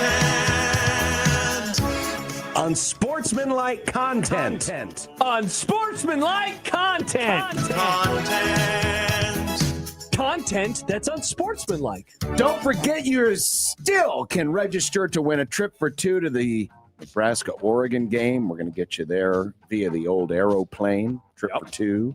Tickets, hotel accommodations, $150 in spending money. Brought to you by Woodhouse Auto Family. Get yourself registered today. 1620thezone.com. Brought to you by Woodhouse Auto Family. Guys, Nick, I regret to inform you that preseason college football list season is dead. Well, that's one good thing that's happened. But there is still one last dying gasp of a list for me to share with you. There is another. This time, the top 100 players in college football. You finally just noticed. See, you're a fraud. I've been in here for 30 seconds. I was eating my popcorn. I was getting content ready. Most of the commercial break. I was gone. The TV magically changed to baseball because it rejected football, and Mr. Football over here. It's not back, John. It's commercial break in progress. You suck. I was trying to get the Sorry, Nick, keep going. multi-view to work. Anyway. The top 100 players in college football via ESPN, and nary Husker has made the appearance on that list. Do we think this is true? Yeah, I don't think Nebraska has one of the 100 best players in the sport. But if they do, John, it's probably their center, and it's hard for a guy who is a center to be on the list, get the eggs, especially when that program has not been very good. So I think that this is fine. I don't think that I don't even know who it would be other than him. Well, yeah, I mean, of course, Justin Evans. It's not that surprising. Yeah, that this has happened, and honestly, at some point, you'd like to see Nebraska have a player on the top 100 list. That'd be nice sooner rather than later. But yeah, I mean, if Calandry can even make top 10 lists in Big Ten quarterbacks, which may or may not be totally accurate, he's certainly not going to make a top 100 list in college football. So, no, not surprised at all. And now we can bury the lists, bury them dead. Because football's back. John admits it. Dead. As we watch list college season's football. Dead. Thank God. Lamar Jackson says injuries are to blame for his fewer runs in 2025. The two-time MVP only had 67 rush attempts last year, well down from the average of 144 carries in the seasons prior. Where will that number be in 2026? Oh, it's not going to be where it used to be. Will it get over 100? No. Whoa. What are you thinking? Like 92? Yeah, probably in the mid to upper 90s, I'm guessing, is probably where they will end up being. And obviously it depends on how healthy it is. I say he goes back over 100, but is well below the average. I'll say like 108. 108 carries for him, Nick. All right. Yep. We've had our fun with Frisco owner and trailer park magnate. That's a word I never say. Magnate? Yeah, I've never actually said that word. This is the first time I've ever First said time it. for everything. Jed York. Old Roj says the NFL will... Raj. I always do that. Says the NFL will look into punishment, while some wonder if this will have any impact on the Niners in 2026. What do you believe is the impact, and what should happen to Jed Tickle My York? Whoa, that's a good nickname. What will it mean for the Niners? I don't think a whole lot in the end. Is it a distraction? Yes, but once they start playing football, I mean, their coach getting in a car accident's not going to be a distraction anymore. So I think they'll be fine from that perspective. Punishment. What happened with Robert Kraft? I think a tiny little slap on the wrist. No. Yeah, that's a good question. Whatever happened to him, I think it's going to be similar. They both broke the law. It was embarrassing for both, but I'm guessing that the NFL is going to... He did not face any legal punishment or formal NFL discipline. Yeah, he'll be fine. Nothing's going to happen to him. The only thing that would change is if they view this as more embarrassing, because there's video of it. And there is video of him getting arrested. Yes, and in said video... He's wearing a Yankees shirt. Do you see this? One of the arresting You've seen officers... Jed York's shirt? I've not. One of the arresting officers said, talking of York, he's got all the money. Wow, it's crazy that people do this. They could do whatever they want. They could do other things. They could go other ways. It's wild. So even in the moment, first of all, kudos to the cop for knowing that, hey, this is the owner of the 49ers. Mm-hmm. But to say what the rest of the world is saying is, really, dude, if you really want it that badly, just order it in. Yeah, seriously. Have it door dashed. See, it's obvious that he has a type. To the trailer park. Obviously, he has a type. It's like Don Draper in the final season of He Mad does Men. have a type. His type is I'm getting there. Loser. That's Nice. what he is. He likes loser. Not women, but just like Oh, I see. I was like, wow, you're calling these women losers. You're talking about his football team. his football team. Nice. I read a lot of dystopian books growing up, like, post-apocalyptic weird type of stuff. Mhm. Anyway, I just wanted to say that. Okay. Not related to this next thing. Okay. The NFL announced new sportsbook partnerships, with Fanatics joining DraftKings and FanDuel as official betting operators of the league. If you're one of those people who are concerned about the marriage of football and gambling, I got nothing for you here. More gambling. More gambling. But don't do it This has been the if you're a last player, 5 years unless you're in college. have done so many. The only thing that's keeping us from the hat trick of things I thought I would never see is if Rob Manfred announces that Pete Rose is eligible for the Hall of Fame. Wait, I thought they did announce he was eligible for the Hall of Fame. He's Well, he's dead. I thought he was eligible. no, he's not. Okay. He's still not in the Hall of Fame. Yeah, it's pretty crazy. But I mean, all of the no way sports will ever allow gambling in. No way they'll ever pay college athletes. All of these Remember all the things things are you used to say about this falling state? by the We would wayside. never vote for gambling. We would never vote for weed, and we've done those things too. Yeah. We voted for them. We I did didn't vote say that for they 'em. actually made them laws because the people in charge don't follow the will of the people. But we did vote for it at least. Nick, you got to do the Fansville one because John had it on the Grum down. Hey, that's exactly the one I was going to do next. I had it highlighted. Another college football season means another season of Dr. Pepper's Fansville commercials. Here's a quick teaser featuring Sheriff Brian Bosworth and Lane Kiffin. On an illegal Fansville. Coach, Sheriff, do you know why I'm pulling you over? No. You made an illegal lane change. As much as I'd like to give you a break, hey, Coach, you can't keep doing this. College football, it's a Pepper thing. It's not real. No, he's actually in the commercial. That's not AI. No, that is not AI. He is actually in the commercial. When you said that's not real, I'm like, no, Josh, it's a commercial. Fansville isn't a real place. I don't believe that this is a real commercial. That is a real commercial. Lane Kiffin is he did a commercial with Dr. Pepper for Fansville. I will say, out of all the Fansville commercials, This is pretty pretty- weak. Well, yeah, but it's actually funny. 'cause I didn't laugh at all. Oh my God! The you people joke are is his terrible. name is Lane, and he did a lane No, that's change. not the funny part. The funny part is he just got in trouble for doing something illegal. That's the funny part. Well, yeah, but this fair. was shot probably No, I several know. weeks ago. That's why I'm saying I don't believe that this is real. No, it's real. Wow, that's pretty crazy. I hate Fansville. I want to launch it in the sun. Wow. I've never liked Fansville. I don't like these commercials. I like them. Yeah, you're old. You know, your It's sense nothing of to do with your age. sense of It's- humor I like is the- mid. You know, I that's what like it is. that they have a tongue-in-cheek attitude and they this season on Fansville. It's also been It's around funny. long enough for there to be established lore. Yeah, It's like the that's- It Heisman is. House. It is. I've always liked the fan.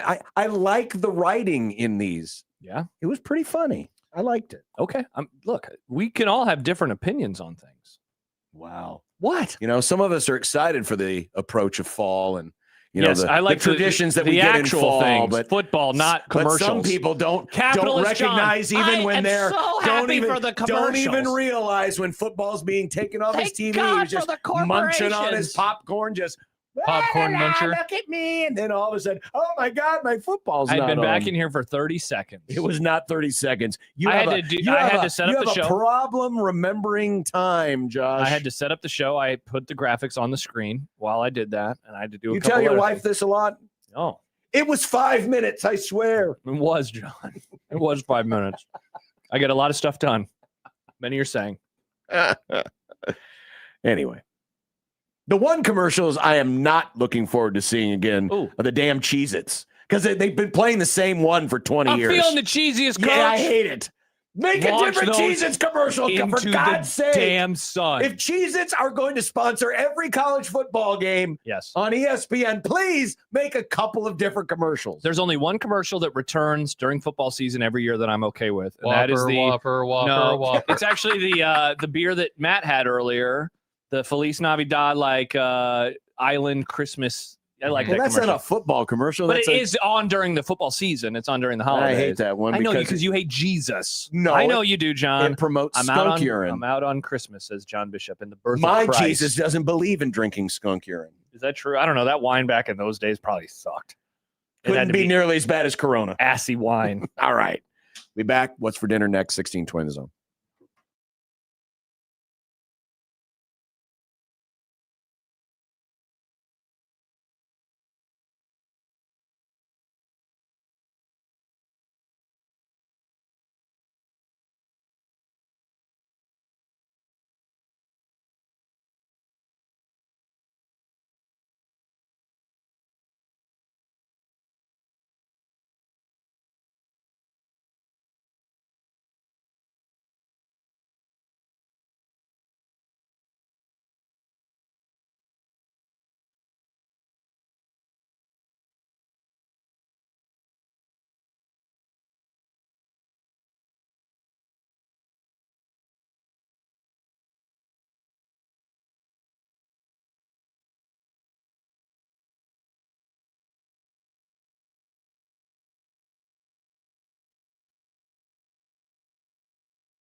When the moon hits your eye like a big pizza pie, that's tortillas.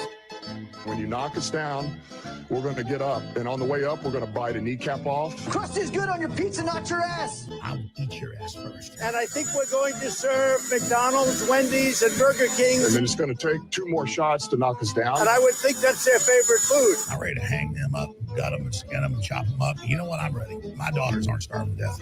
I'll eat the neighbors. All right, and on the way up, we're going to take your other kneecap, tortillas, and we're going to get up, and then it's going to take 3 shots to get us down. And when we do, we're going to take another hunk out of you. Cliff, what are you going to take away as your best memory from playing basketball at Boston College? Probably just like tortillas, going out to eat. One of our friends wanted to know there was a reference to this earlier. Yeah. Maybe a dearly departed who used to be on the show was like, "What's up with this?" I don't know what's for dinner tonight. What? Last night. I'm going to say this. Were you about to compliment Nick's movie? No, Oh. absolutely not. Yep. Arby's does a pretty good Reuben. Yeah, they do. Our friends at Arby's? Our friends at Arby's. They do it. I mean, I'm sorry, but Arby's is good. You should never say I'm sorry before you say anything good You're about saying- Arby's. Well, I'm sorry because people are like, wow. oh, Arby's is so trash. These people are idiots. They're the same They people are. that say Burger King is trash. I love their breakfast. Kenneth says having Virtuoso Italian beef pizza for dinner. Banger. That sounds awesome. Wood Africa, frozen za. I'm going to stop on the way home at Culver's. Nice. For my wife and I. I don't know what I'm going to get. Butterburger. Yeah. So we had burgers though this week. And so I don't Burgers know. again. Yeah, I mean, There's no burgers are rule good. saying you can't have I think I'm burgers gonna go multiple with times a week. with the curds instead of the fries. The chicken is pretty good there. I had a chicken sandwich for lunch. Oh, well. Yeah. What are you having, Nick? Well, I had a Subway last night. First time in years. Pretty good. Paid $23. Insane. Insane. I didn't know how much it was going to be because I haven't had Subway in a while. I'm starting to think expecting that that. person Sit down behind place that- buy wings and get it for I'm guessing cheaper. the person at the cash register punched in the wrong thing. The last time I got Subway, it was like still expensive, but it was still like, it was like 13 Well, bucks. remember, he got the for that. cookie though. Yeah, the And he cookie got did the add. steak. That is the game changer. Here's a hack. You don't need the chips and the drink at a Subway No. unless you ate there. Did you eat there? No, and I know that, but I wanted chips and a drink. Okay, that's fine. That's what happened. I saved money at sandwich shops by just getting the sandwich and then going home and having chips at my house. I wanted point. cheddar sun chips, and we don't have those. What's at home. tonight? I don't know. I know, but this, Nick, in a week and a couple days, you're going to be at Memorial Stadium, just outside of Memorial Stadium with John and with Michael Severe. You know about this at I Blur? Did you know that our listeners can right now go to 1620thezone.com and enter for a chance to win 2 tickets to the ultimate Blur tailgate party? That's right. Whoa. You could be at the Blur tailgate and get there before Nick.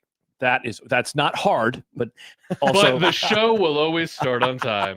it's coming up next week on my birthday. I look forward to what the crew there at Blur have done to the place because they always add something new. They do. They That always place do is a new wrinkles. party. It is a great party. They do an excellent job.